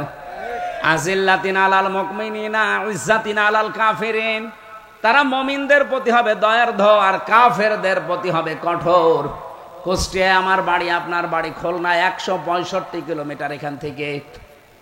আপনার সাথে আমার ভালোবাসা মহব্বত শুধু এই কারণে, আমার আপন ভাইয়ের সাথে এত মহব্বত নেই। আপনার সাথে মহব্বত ভালোবাসা আল্লাহ তৈরি করে দিয়েছে আমার মনে এই কারণে, কারণ আপনি দিন প্রতিষ্ঠার কর্মী। আপনি যদি মানুষের তৈরি করা আইন প্রতিষ্ঠার কর্মী হতেন, আপনি আমার আপন ভাই হলো, আপনাকে আমি ভালোবাসতাম না। এই কথা বলছেন না কেন? এটাকে আমি বানালাম। যারা এগুলো করে দেখবেন তাদের মনের দিকে তাকিয়ে, তাদের মনে এরকমই আমার আপন ভাই নেই, আমি একা, আমার একটা বোন আছে। এই বোনটাও যদি একামতে দিনের বাইরে কেউ থাকে, ওই বোনের চাইতে আমার রাজশাহী, খুলনা, যেই বোনটা দিনে একামতে দিন কায়েম করতে চায়, সে আমার আপন বোনের চাইতে, আপন রক্তের চাইতে, আপন আত্মীয়র চাইতেও আত্মার আত্মীয়। বলেন বলেন। আর এটা তৈরি করে দেয় কে? আপনি দেখেন, এইটাই তৈরি হয়ে আছে সারা বাংলাদেশে, সারা পৃথিবীতে। একামতে দিন যারা কায়েম করতে চায় এই জমিনে, তাদের ভালোবাসা আপন ভাইয়ের চাইতেও বেশি। নিজের আপন ভাই, আপন বোনের সাথে এত মহব্বত আল্লাহ তৈরি করে দেয়নি। অথচ বাড়ি আমার কুষ্টিয়া, আপনার বাড়ি খুলনা, এত দূরের থেকে মহব্বত তৈরি করে দিয়েছে কে? কোরআনের সাথে যাদের মিলে যায়, আমি তো তার কথাই বলবো। আপনি কোরআনের কথা শোনার পরে যদি সন্দেহ করা, মন খারাপ করা, কারিহু বিমা আনজালাল্লাহ, কেউ মন খারাপ করলেও ফাআহবাতা আমালাহুম, ওর একটা আমলও থাকবে না, সব নষ্ট হয়ে যাবে। কত মানুষের নষ্ট হয়ে গেছে, এখনো যাচ্ছে। আপনারটা যাচ্ছে কিনা আপনি বলেন তো? ওয়ালা ইয়াদখুলুনাল জান্নাহ, আল্লাহ শেষ করে দেননি। জান্নাতে তো যাবেই না, কতদিন পর্যন্ত যাবে না আল্লাহ একটা উদাহরণ দিয়েছেন। হাত্তা, যতক্ষণ ইয়ালিজাল জামালু ফি সাম্মিল খিয়াত, ইয়ালিজা মানে প্রবেশ করা, জামাল মানে উট, সাম্মন মানে ছিদ্র, খিয়াত মানে সুস, সুসের ছিদ্র দিয়ে উট যেদিন প্রবেশ করে যাবে, ওই দিন ওই লোকটা জান্নাতে যাবে। সুসের ছিদ্র দিয়ে চোখ খারাপ থাকলে সুতায় পরাতে পারে না, সেখানে উট যাওয়া সম্ভব? কি উদাহরণ আল্লাহ সেট করেছেন! ওয়াকাযালিকা নাজিল মুজরিমিন, পাপিষ্ঠদেরকে আল্লাহ এইভাবেই শাস্তি দেবেন। এইজন্য ঈমান যারা এনেছেন আল্লাহর প্রতি, আমানতু বিল্লাহি কামা হুয়া বিআসমাইহি ওয়া সিফাতিহি ওয়া ক্বাবিলতু জামিআ আহকামিহি ওয়া আরকানিহি, সাবধান হয়ে যান আজকে থেকে আল্লাহর কোন বিধান শোনার পরে সন্দেহ, আর রাসূলুহু এবং তার রাসূলের উপরও সন্দেহ করে না। বিশ্বনবীর নিজের 23টা বছরের নবুয়তের জিন্দেগীর 13 বছর আপনি মানেন, 10 বছর মানতে গেলে আপনার কাছে কষ্ট হয়। আপনি এখনো আল্লাহ রসুলের দৃষ্টিতে একমাত্র কেবলমাত্র শুধুমাত্র এরাই যে আল্লাহর দৃষ্টিতে মুমিন আপনি হতে পারেননি। যারা সন্দেহ করে না, অজাহাদু বিআমওয়ালিহিম ওয়া আনফুসিহিম ফি সাবিলিল্লাহ, যারা চেষ্টা করে, সাধনা করে, সংগ্রাম করে, জিহাদ করে, প্রচেষ্টা চালায় জান আর মাল দিয়ে আল্লাহর জমিনে আল্লাহর দিনকে কায়েম করার জন্য তার রাস্তায়। এবার আসেন, ফি সাবিলিল্লাহ আল্লাহ না দিলেও আমি অর্থ করতে পারতাম, কেন তিনি সাবিলিল্লাহ লাগিয়ে দিলেন? কারণ আল্লাহর রাস্তা ছাড়া এই জমিনে এমনও রাস্তা আছে যেখানে মানুষ অর্থ সম্পদ জীবন খরচ করছে, তাদেরও কষ্ট হয়। মানুষের তৈরি করা আইনের জন্য যারা দল করে, যারা চেষ্টা করে, যারা সম্পদ খরচ করে, যারা মিছিল মিটিং করে, যারা ভোট করে, তাদের কষ্ট নেই? এক কথা বলেন না কেন? এজন্য আল্লাহ রাস্তাটা লাগিয়ে দিয়েছেন ফি সাবিলিল্লাহ, আল্লাহর রাস্তা হওয়া লাগবে। আপনি নিজে ভেবে বলেন তো, আপনি যা করছেন এটা কি আল্লাহর রাস্তায় না মানুষের তৈরি করা রাস্তায়? উলাইকা হুমুস সাদিকুন, আল্লাহ বলেন এরাই, এইভাবে মনে হচ্ছে দেখিয়েছে উলাইকা, এরাই, উলাইকা হুমুস সাদিকুন, এরাই আমি আল্লাহর দৃষ্টিতে সত্যবাদী। শুধু সত্য কথা বললেই মানুষ সত্যবাদী হয় না, সত্যকে সত্য জানার পরে নির্দ্বিধায় সংকোচহীন ভাবে বিনা প্রশ্নে দ্বিধাহীন চিত্তে যারা মেনে নিতে পারে, এরাই হচ্ছে আল্লাহর দৃষ্টিতে সত্যবাদী। যেমন ছিলেন আবু বকর সিদ্দিক। এই কথা বলে না কেন? উনি কি সিদ্দিক সত্যবাদী না? সিদ্দিকে আকবর ছিলেন। এই জন্য এই জমিনে আল্লাহর রাস্তায় আমরা যারা কাজ করছি, নারী হোক আর পুরুষ হোক, আমরা একে অন্যের সম্পূরক, পরিপূরক, ভাই বোন। আমরা চাই এই জমিনে একে অন্যকে সাহায্য করে আল্লাহর জমিনে আল্লাহর দিন আমরা যেভাবেই হোক কায়েম করার চেষ্টা চালাবো। হলে ভালো, না হলে আমাদের লস নেই, কারণ আমরা দিনের মালিক না। দিনের মালিক কে? আরো জোরে বলেন, মালিক কে? আমরা দিনের খাদেম, আমরা দিনের কামলা, জন, মনীষ, পাট, লেবার যাই বলেন, আমরা চেষ্টা করে যাব এই জমিনে দিন কায়েম করার জন্য। কায়েম হলে আমাদের বেতন আমাদের আল্লাহ দিয়ে দেবে, না হলেও বিকাল 5টা মানে জীবনের শেষ দিন আমাদের বেতন আছে না নেই? মা বোন যারা এসেছেন, অনেকে যারা ফতোয়াবাজি করে, তোমাদের জন্য আবার এগুলো দরকার কি? দরকার কি মানে সূরা তাওবার 70-71 নম্বর আয়াত, মুমিন নারী পুরুষ যারা দুইজন, এক একজনের সম্পর্ক, বন্ধু, অভিভাবক, গাইডলাইন দাতা, একজন আরেকজনকে সাহায্য করবে আল্লাহর জমিনে আল্লাহর দিনটা কায়েম করা, প্রতিষ্ঠা করা, বাস্তবে রূপ দেওয়ার জন্য। সুতরাং যে যেখানে আছে আজকে থেকে এটা জীবনের মেন কাজ বানিয়ে নেবেন, যতদিন আল্লাহর এই জমিনে দিন কায়েম না হয়। যে যা বলছে বলুক, ইউজাহিদুনা ফি সাবিলিল্লাহ ওয়ালা ইয়াখাফুনা লাউমাতা লাইম, তারা আল্লাহর রাস্তায় চেষ্টা করে যায়, প্রচেষ্টা চালায়, জিহাদ করে, কিন্তু কোনো তিরস্কারকারীর তিরস্কারকে তারা পাত্তা দেয় না, তারা কিছু মনেও করে না, পরোয়াও করে না। জালিকা ফাদলুল্লাহ, আল্লাহ বলেন এটা সবার জন্য না, ইউতিহি মাইয়াশা, যাকে আল্লাহ পাক পছন্দ করেন, অনুগ্রহ করেন যার। এই পদ্ধতি যেহেতু উপমহাদেশে চলছে, এই জন্য আমরা এটা নিয়েছি। আমার পদ্ধতি ভুল হতে পারে, কিন্তু আমার আকীদা ঠিক আছে। জামাত ইসলামী বাংলাদেশের আকীদা হচ্ছে জমিন আল্লাহর, আইন চলবে। যারা এই তহমত জামাত ইসলামের প্রতি চাপিয়ে দিয়েছেন যে এদের আকীদা ঠিক নেই, আপনি একটা মিথ্যাবাদী।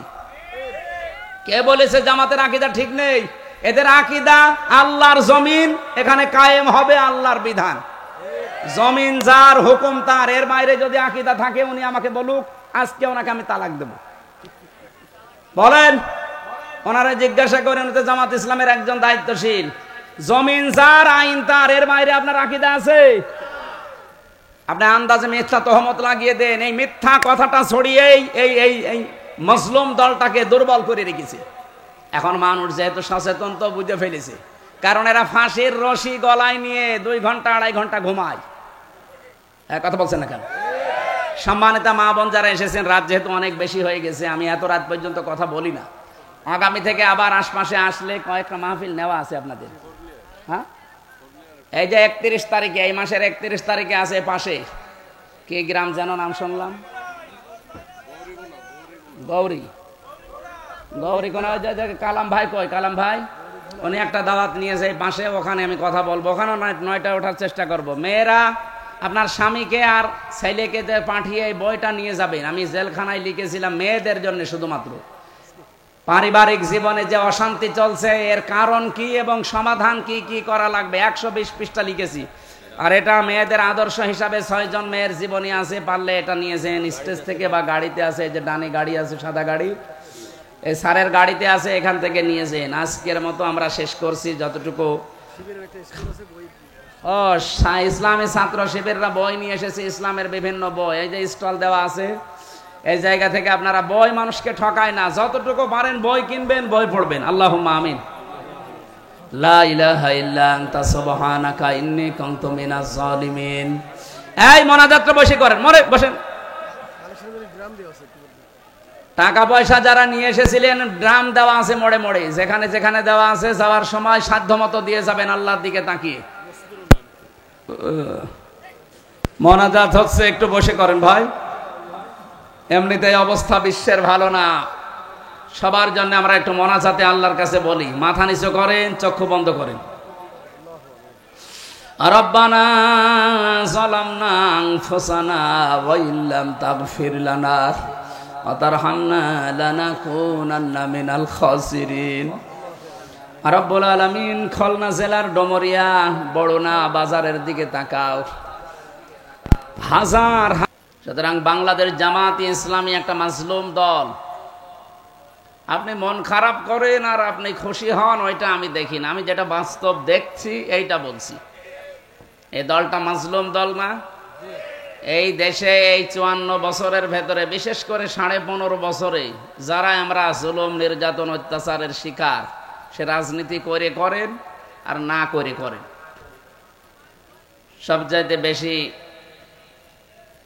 স্টিম রোলার যাদের উপরে গেছে তারা এই বাংলাদেশ জামাত ইসলামী, ইসলামী ছাত্র শিবির, আর একটা মেয়েদের সংগঠন আছে ইসলামী ছাত্রী সংস্থা, এদের ওপর একটু বেশি হয়ে গেছে। আমি তো কিছুই ছিলাম না, আমি শুধু সাপোর্ট করতাম, তাই আমার উপরে যা গেছে। এই যে আসার পরে আমি স্যারকে বলছিলাম যে আমি এই লোহার চেয়ারে বা কাঠের চেয়ারে বসতে পারি না। ওরা রিমান্ডে আমার এই মাথার চুল থেকে পায়ের তালু পর্যন্ত 1 ইঞ্চি জায়গা বাকি রাখে না, টর্চার করতে। এই জন্য বসতে পারি না, 10 মিনিট বসলে আমার ব্যথা শুরু হয়ে যাবে, কারণ এমন জায়গায় কিছু দিয়েছে যেখানে মানুষকে দেখানো যায় না। এই জন্য বললাম যে একটু গদি সিস্টেম করে দেন, যেন অন্তত ঘন্টাখানিক বসে থাকা যায়। আমি সমর্থক হওয়ার পরে যদি এই অত্যাচার আমার উপরে যায়, যারা দায়িত্বে ছিল কি গেছে আপনি বলেন তো? আর সেই দলের সর্বোচ্চ 2য় স্থানে যিনি আছেন, আমাদের এই খুলনা বিভাগের গর্ব, সাবেক এমপি, ইসলামিক চিন্তাবিদ, শিক্ষাবিদ, রাজনীতিবিদ, হাজার হাজার ছাত্রের উস্তাদ ছিলেন অধ্যাপক মিয়া গোলাম পরোয়ার। উনি অলরেডি আল্লাহর ঘর কাবায় পৌঁছিয়ে গেছে, আলহামদুলিল্লাহ। উনি এখন আল্লাহর মেহমান, আপনাদের জন্য দোয়া করবে আমি আশা করি। হায়াতে তজ্জেবা সিহাতে কল্লিয়া যেন আল্লাহ তাকে দান করেন। আগামীতে এই মানুষগুলোকে আমরা মাথার উপরে চাই, যাদের জীবনে দুর্নীতি এবং মানুষের টাকা পয়সা আত্মসাৎ করার কোনো রেকর্ড আজ পর্যন্ত নেই, আমার মনে হয় মরণ পর্যন্ত পাওয়া যাবে না ইনশাআল্লাহ। আমার পাশের বিল্ডিংয়ে ছিল লোকটা, 3টা বছর আমি তাকে পেয়েছি কাছে, এখলাস আছে ভেতরে। আপনাদের খুলনার সন্তান বলে বলছি না, আমি নিজে কাছ থেকে দেখেছি, এই জন্য ভেতরে এখলাস পেয়েছি। আর ইখলাস যাদের ভেতরে থাকে, যে মানুষগুলো দুনিয়া মালুম বেমালুম ভুলে আখেরাতের চিন্তা নিয়ে ব্যস্ত থাকে, তাদেরকে এমন সূক্ষ্ম সূক্ষ্ম বিষয় আল্লাহ নিজে দান করে যেটা পৃথিবীর অন্য কাউকে আল্লাহ দেয় না। তার ভেতরে আমরা এগুলো পেয়েছি। আল্লাহ রাব্বুল আলামিন তার হজে মাবরুর, আল হাজ্জু ইয়াহদিমু মা কানা ক্বাবলা, কেউ যদি হজ করে পৃথিবীর পেছনে যত অপরাধ ছিল সব আল্লাহ মাফ করে দেয়। আল্লাহ যেন তাকে সত্যি এইভাবে আজকে হজ করে অন্তত উনি হয়তো 15-20 দিন থাকবেন, শেষ করে যেন আমাদের কাছে সঠিকভাবে ফিরে আসতে পারেন। বলেন আমিন। এ মাহফিলে গতকাল যারা কথা বলেছিলেন, ডক্টর মাওলানা হাবিবুর রহমান, প্রধান অতিথি ছিলেন জনাব মোহাম্মদ জহুরুল হক, সভাপতি ছিলেন জনাব আমিনুল ইসলাম সরদার, সুরের জগতে আপনাদেরকে মাতিয়ে রেখেছিলেন যশোরের কৃতি সন্তান বিশিষ্ট সঙ্গীত শিল্পী অ্যাডভোকেট রোকনুজ্জামান রোকন ভাই, আরও অনেকে এসেছিলেন। আল্লাহ রাব্বুল আলামিন তাদের হায়াতে তজ্জেবা সিহাতে কল্যাণ দান করুন। এ মাহফিলে উপস্থিত আছেন, যার মাধ্যমে অনুষ্ঠানটা নিয়েছিলাম, বিশিষ্ট চিকিৎসাবিদ, আপনাদের খুলনার সন্তান বড় ভাই জনাব ডাক্তার মিজানুর রহমান, আতালাল্লাহু উমরাহু ওয়া বারাকাল্লাহু ফি হায়াতি। বলেন আমিন। অধ্যাপক আব্দুল আলিম সাহেব এখানে উপস্থিত আছেন, আমির বাংলাদেশ জামাতি ইসলামী ফুলতলা উপজেলা শাখা। মাওলানা মুখতার হুসাইন, আমির ডমরিয়া উপজেলা শাখা। জনাব জহুরুল ইসলাম, চেয়ারম্যান 1 নম্বর ধামালিয়া ইউনিয়ন পরিষদের। আল্লাহ তাকে যে দায়িত্ব দিয়েছেন এটা যেন সঠিকভাবে পালন করার তৌফিক দেন। এখানে আমার সাথে আজকে মেহমান হয়ে আপনাদের এলাকায় এসেছেন, পাশের জেলায় বাড়ি যশোর, ইসলামিক চিন্তাবিদ, শিক্ষাবিদ। ওনার যে ডিগ্রি, আমার মনে হয় আমার মাথার উপরে চাপিয়ে দিলে আমি ঘুমিয়ে পড়ব, এত ডিগ্রি নিয়েছে জীবনে। হাজার হাজার ছাত্রের ওস্তাদ প্রফেসর জাহাঙ্গীর হোসেন, দামাত বারকাতুহুমুল আলিয়া। বলেন আমিন। মাকে উনি হারিয়ে ফেলেছেন, আল্লাহ যেন তার মাকে কবরে মাফ করে দেন। বাবাটা এখনো আছে অসুস্থ, শেফায়ে কামেলা আজেলা দান করুন। মাগরিবের পর থেকে যেখানে যারা আপনাদেরকে এতক্ষণ পর্যন্ত জাগিয়ে রেখেছেন, এখন তো রাত প্রায় 10টা বেজে গেছে। আমরা আগামীর মাহফিলগুলো, আজকে গাড়ি নষ্ট হওয়ার কারণে আমি নিজের দোষ নিজের উপরে চাপিয়ে নিলাম। আগামীতে কোনো জায়গায় অনুষ্ঠান হলে ওই যে যশোরে আকিস গ্রুপ করে যেভাবে, ওইভাবে করবেন। এসার পরে বক্তা তুলে দেবেন, রাত 10টা 10:30টায় যেন শেষ হয়ে যায়। আমাদেরও প্রোগ্রাম তাই ছিল, আপনারা লিখেও দিয়েছিলেন রাত 9টায় আমি তো উঠবেন, তো আসলে কপালে নেই। তারপর একটু কষ্ট হচ্ছে, আজকে অনেকক্ষণ এসে বসে আছেন। তো যারা এখানে আলোচনা রেখেছেন, বিশেষ করে প্রধান অতিথির আসনে ছিলেন বাবলু মাস্টার, নাকি এখানে কাদের নাম লিখেছেন? ও ঠিক আছে, আর লাগবে না। মঞ্চে বসা সম্মানিত ব্যক্তিবর্গ, সামনে বসা মুসলমান ভাইরা, পর্দার আড়ালের সম্মানিতা মা এবং বোনেরা, প্রশাসনের ভাইরা, প্রাণপ্রিয় খুলনাবাসী। খুলনা বিভাগের 10টা জেলা আছে। কয়টা? আমার বাড়ি এ বিভাগে কুষ্টিয়া। এই 10 জেলার যেখানে যায় মনে হয় বাড়ির ভেতরে আছি।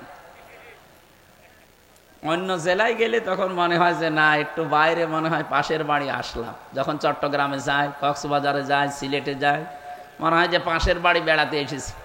আর এই খুলনা বিভাগে আসলে আমার নিজের বাড়ির ভেতরে, আর আমার এগুলো সব আত্মীয় স্বজনই।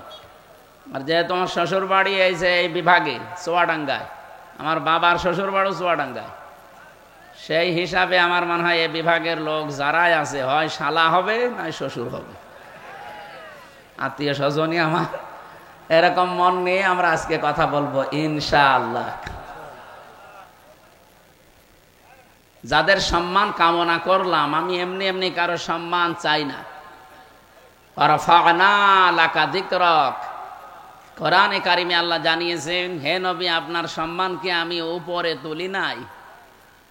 প্রশ্নবোধক চিহ্ন, এটা ইন্টারগেটিভ সেন্টেন্স, হরফে ইস্তেফহাম দিয়ে আল্লাহ আরম্ভ করেছেন, রাফা'না লাকা যিকরাক, আমি আপনার সম্মান মর্যাদা কি উপরে তুলি নাই। এ দায়িত্ব কে নিয়েছেন? আপনি চিন্তা করতে পারেন, যেখানে আল্লাহর নাম সেখানে রাসূলুল্লাহর নাম। বাংলাদেশে 1110 কিলোমিটার এই দেশটা। টেকনাফের একেবারে শেষ গ্রাম থেকে আমি গাড়ি ছাড়লাম, পঞ্চগড়ের তেতুলিয়ার বাংলা বান্ধা পুরাটা আমি চালিয়েছি, 1110 কিলোমিটার হয়। আমি হিসাব করে দেখলাম পুরাটা আল্লাহর নাম কমপক্ষে 13 মিনিট 10 সেকেন্ড একাধারে আল্লাহর নাম উচ্চারণ হয়। ওই যে আজান হয়, টেকনাফ থেকে যদি আরম্ভ হয় আজান দেওয়া, এ শুরু হতে হতে একেবারে পঞ্চগড়ে যে কমপক্ষে 13 মিনিট 10 সেকেন্ড একাধারে আজান হয়। একাধারে আজান হলে যদি আল্লাহর নাম হয়, সঙ্গে সঙ্গে কার নাম বলা লাগে? রাসূলুল্লাহর নাম। আশহাদু আল্লা ইলাহা ইল্লাল্লাহ বললেই হয় না, বলা লাগে আশহাদু আন্না মুহাম্মাদার রাসূলুল্লাহ। আল্লাহ বলেন, হে নবী আপনি শুধু বাংলাদেশের দিকে তাকান তো, এতটুকু একটা দেশ, এই এরিয়ার ভেতরে একাধারে যদি 13 মিনিট 10 সেকেন্ড হয়, তাহলে সারা পৃথিবী আপনি হিসাব করে বলেন, সারা দুনিয়ায় 24 ঘন্টায় 257টা রাষ্ট্র আছে পৃথিবীতে। যেখানে যেখানে আল্লাহর নাম উচ্চারণ হয়, সেখানে রাসূলুল্লাহর নাম আল্লাহ উচ্চারণের ব্যবস্থা করে দিয়েছে। এমনকি জান্নাত থেকে যেদিন আমাদের আদি পিতা হযরত আদম আলাইহিস সালাম বের হয়ে আসবেন, ওই দিন তিনি জান্নাতের মেন গেটে লেখা দেখেছিলেন, লা ইলাহা ইল্লাল্লাহ মুহাম্মাদুর রাসূলুল্লাহ। 300 বছর দুনিয়া এসে কন্দন করে মাপ পাননি। সর্বশেষ তিনি বলেছিলেন, আল্লাহ তুমি আমাকে মুহাম্মাদুর রাসূলুল্লাহর ওসিলায় মাফ করে দাও। আল্লাহ পাক বলেন, কার ওসিলা নিলেন? বলে মুহাম্মাদুর রাসূলুল্লাহর ওসিলা নিয়েছি। কেন? কারণ আমি জান্নাত থেকে বের হওয়ার সময় দেখেছি এই নামটা তোমার নামের পাশে লেখা।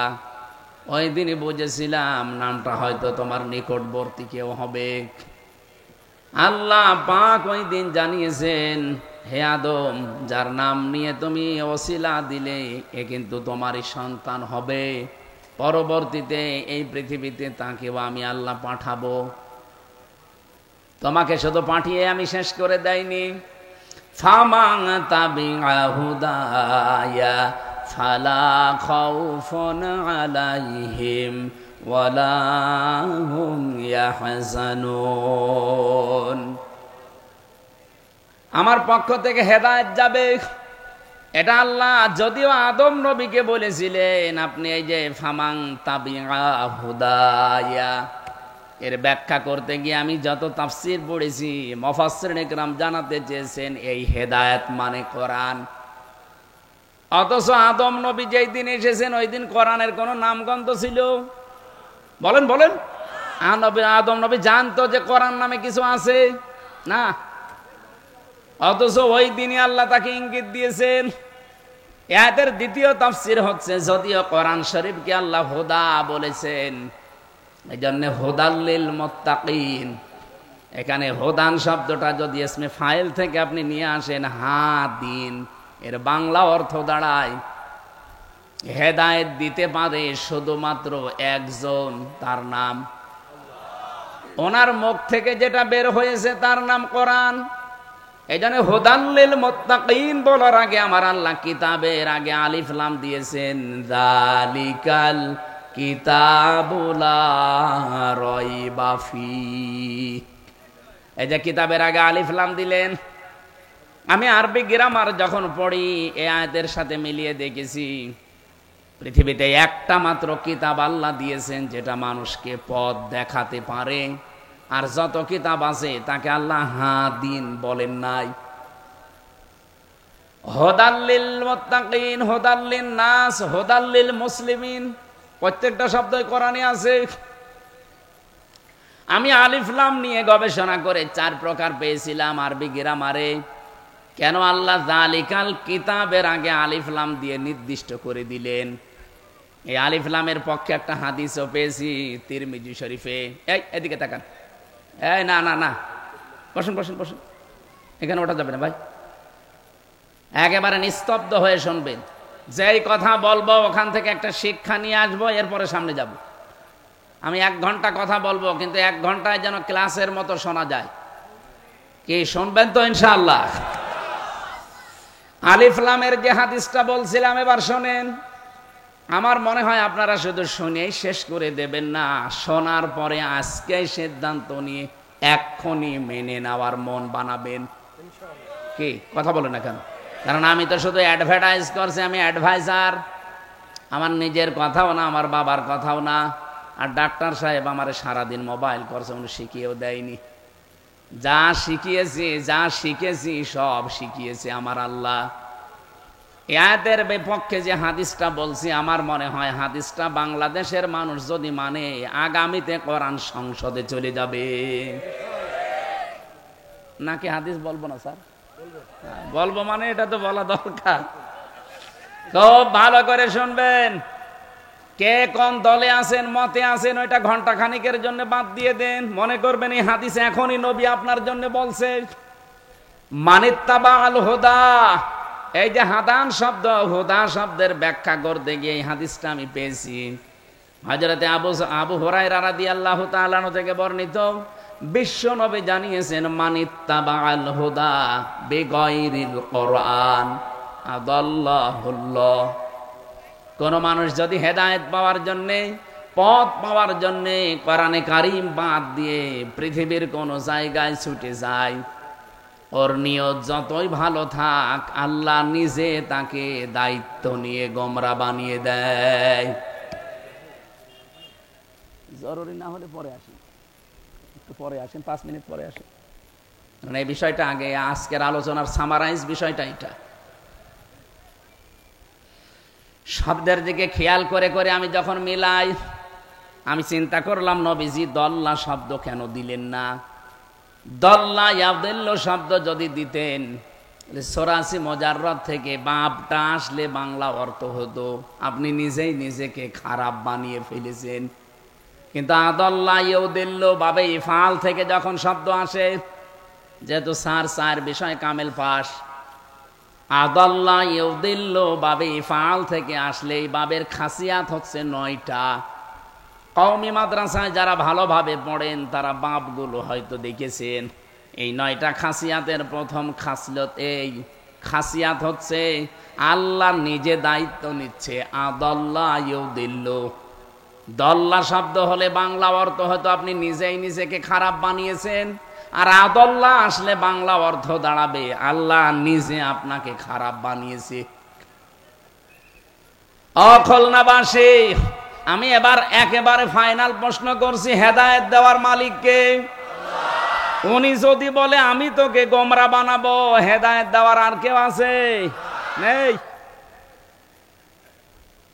কত বড় কঠিন কথা নবীজি শোনালেন। আদাল্লাহ হুল্লাহ, আল্লাহ নিজে ফাইল, এখানে নিজে কর্তা হিসাবে কাজ করছেন। বলেন আমি তোকে খারাপ বানাবো, যেখানে কোরআন নেই, যদি তুই ওখানে ভালো হওয়ার নিয়তেও থাকিস। এবার বাংলাদেশের এই 56,000 বর্গ মাইলে আপনি হাদিসটা মিলান। এই দেশে যত পীর সাহেব আছে, আমি পীরদেরকে সম্মান করি, শ্রদ্ধা করি, কিন্তু যেই দরবারে পীর নামে কলঙ্ক বসে আছে, কোরআন চলে না সেখানে, ওই দরবার যদি আপনার বাবাও তৈরি করে, আপনি ভালো হওয়ার নিয়তেও থাকলে খারাপ বানিয়ে দেবে কে? সুতরাং এরকম দরবারে যাওয়া যাবে? বলেন। 48,000-এর উপরে দরবার এই দেশে এখন। আপনি হাতে গোনা কয়েকটা জায়গা পাবেন যেখানে কোরআনে কারীম প্রচার করা, প্রসার করা, শিক্ষা করা এবং কায়েম করা, এই 4টা বিষয় পাওয়া যায়। আর বাকি দরবারগুলোতে অধিকাংশর বাপ দাদার নিয়ম দিয়ে চলে। আপনি কি রাগ করলেন? আপনি একটাই বলেন যে যেখানে কোরআন শেখানো হয়, কোরআন বোঝানো হয়, কোরআন প্রচার করা হয় এবং কোরআন কায়েম করার জন্য এই শিক্ষাগুলো যে দরবারে দেওয়া হয়, একটার নাম বলেন, আমি সেখানে যাব। হ্যাঁ, কোরআন শিক্ষা হয়তো আছে, কোরআন বোঝার বিষয় আছে, কোরআনে কারীম প্রচার করারও বিষয় আছে, কিন্তু 4 নাম্বারটা আমি অধিকাংশ দরবারে পাইনি। কয়েকদিন আগে আমি চরমনায় গিয়েছিলাম, সরসিনা গিয়েছিলাম, এর আগে গিয়েছিলাম বায়তুল শরফে চট্টগ্রামে, আর এই তো 8-9 দিন আগে গিয়েছিলাম আটরশি। না, আমি গেছি বোঝার জন্যে। এই যে সব জায়গায় কিন্তু কামিল মাদ্রাসা আছে, যে 4টার নাম বললাম, 4 জায়গায় কামিল মাদ্রাসা আছে। 1 থেকে মাস্টার্স পর্যন্ত তারা পড়ায়। হ্যাঁ, কোরআনের শিক্ষা তারা দেয়। কোরআন কি করে বোঝা লাগবে সেই শিক্ষাও সেখানে আছে, কোরআন প্রচার করা লাগবে সেই শিক্ষাও সেখান থেকে পাওয়া যায়। কিন্তু 4 নাম্বার যেটা এই পৃথিবীতে কোরআন কায়েম করা লাগবে এই শিক্ষাটা সেখান থেকে দেওয়া হয় না। ওখান থেকে যদি এই শিক্ষাগুলো কেউ দেওয়ার জন্য একটু চেষ্টা করে তাকে বাদ দিয়ে দেয়, কেউ যদি নেওয়ার চেষ্টা করে তাকেও সাইদি সাহেবের মতো বের করে দেয়। সাইদি সাহেব তো সরসিনায় পড়তেন, বলে আমরা কোন রাজনীতিতে নেই। আপনি এই কথা যদি সজ্ঞানে বলেন আপনি বেঈমান, কারণ নবীজি জীবনে রাজনীতি করেননি।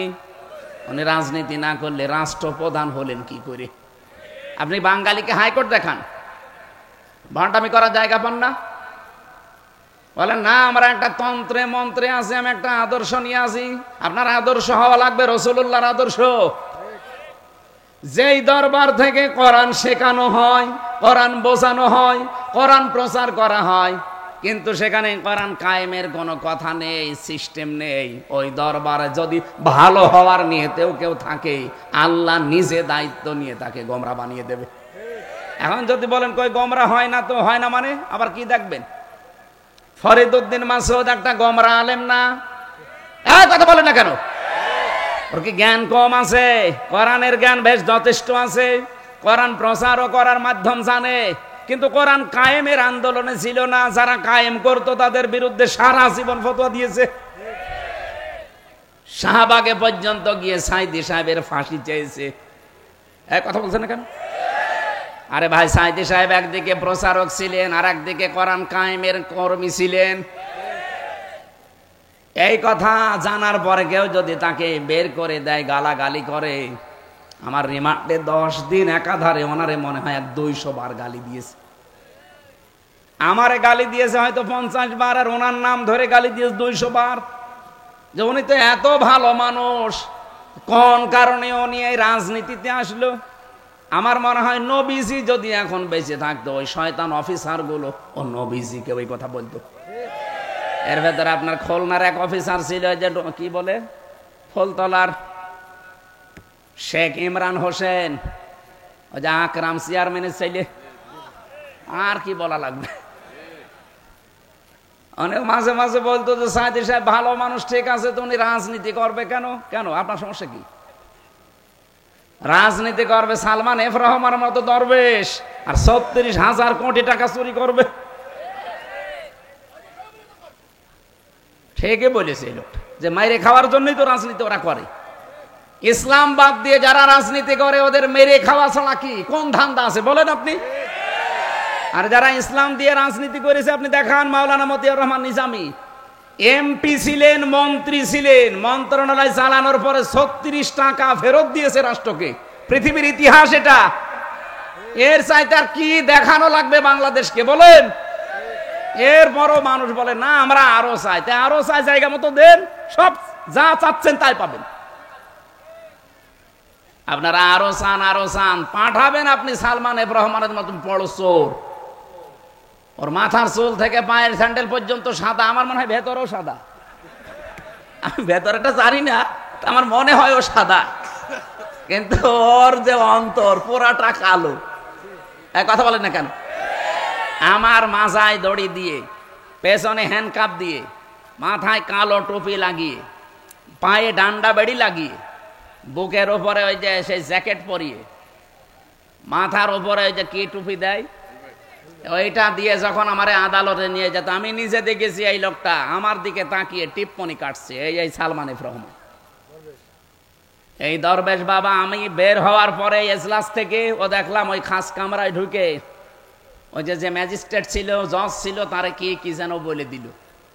আমার মনে হয় এই কথাই বলেছে যে মাওলানা মামুনুল হক, মুফতি আমির হামজা, মাওলানা সাখাওয়াত হোসেন রাজি, এরা যেন বের না হয়। এই জন্য মামলাটা 30 বার তুলেছে সিএমএম কোর্ট, জজ কোর্ট, হাইকোর্টে, না একদিনও জামিন দেয়নি। অথচ এই মামলা আগস্টের 5 তারিখ। শাহাদাতাম মুসিলাতান ইলাল জিনান ওয়া নাশহাদু আন্না মুহাম্মাদান আবদুহু ওয়া রাসূলুহুল মাবউসু ফিনা বিল হুদা ওয়া দীনিল হাক্কি লিযহিরাহু আলাল আদিয়ান সাল্লাল্লাহু আলাইহি ওয়া আলা আলিহি ওয়া সাহাবিহিল কিরাম মা দামাশ শামসু ওয়াল কমারু বিজরিয়ান ওয়ান নাজমু ওয়াশ শাজারু ইয়াসজুদান ওয়াস সামাআ রাফা'আহা ওয়া ওয়াদা'আল মিজান فقد قال الله تعالى في كلامه المجيد وبرهانه التوحيد জবান খুলে পড়েন আউযু বিল্লাহি মিনাশ শাইতানির রাজিম। একটা রেখে আরেকটা দিয়ে দেন। বিসমিল্লাহির রহমানির রহিম।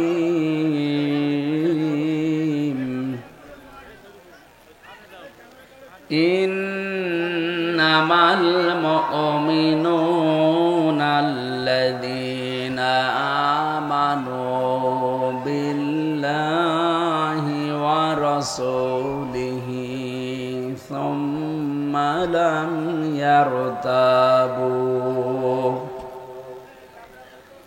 ثم لم يرتابوا وجاهدوا بأموالهم وأنفسهم في سبيل الله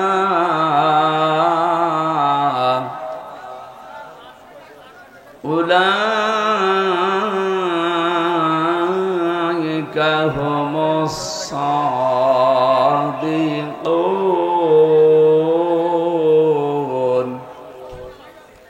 صدقت يا ربنا। এই কি আরম্ভ করে বলবি?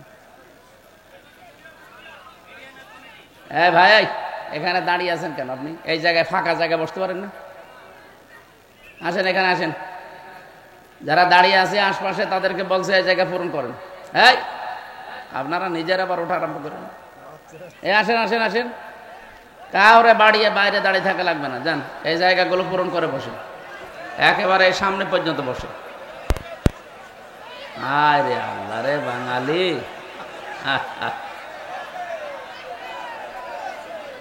এরা দাঁড়িয়ে আছে কেন? ভেতরে ঢুকিয়ে দেন। কথা বলা যাবে না ভাই, ক্যামেরা যেন আবার পড়ে যায় না। আন আবি যাররিন রাদিয়াল্লাহু তাআলা আনহু قال قال النبي صلى الله عليه وسلم من ادعى ما ليس له فليس منا وليتبوأ مقعده من النار رواه مسلم। وقال تعالى في شان حبيبي وما زادهم إلا إيمانا وتسليما اللهم صل على محمد وآله وصحبه وبارك وسلم بلغ العلا بكماله كشف الدجى بجماله حسنت جميع خصاله صلوا عليه وآله الحمد لله। নষ্ট হয়ে যাবে, আরেকটা নিয়ে খেয়ে নেন, একটা নিয়ে নেন।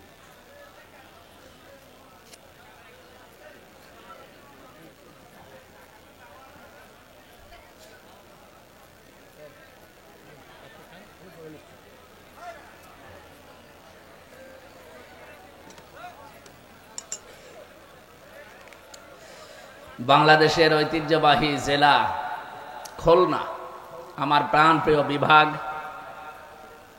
ডুমুরিয়া থানার অন্তর্গত বড়ুনা বাজার কেন্দ্রীয় জামে মসজিদ কমিটির উদ্যোগে আয়োজিত অত্র এলাকার সাধারণের কর্তৃক প্রতিষ্ঠিত 2 দিন ব্যাপী ঐতিহাসিক তাফসিরুল কোরআন মাহফিল। এটা কত বছর চলছে স্যার?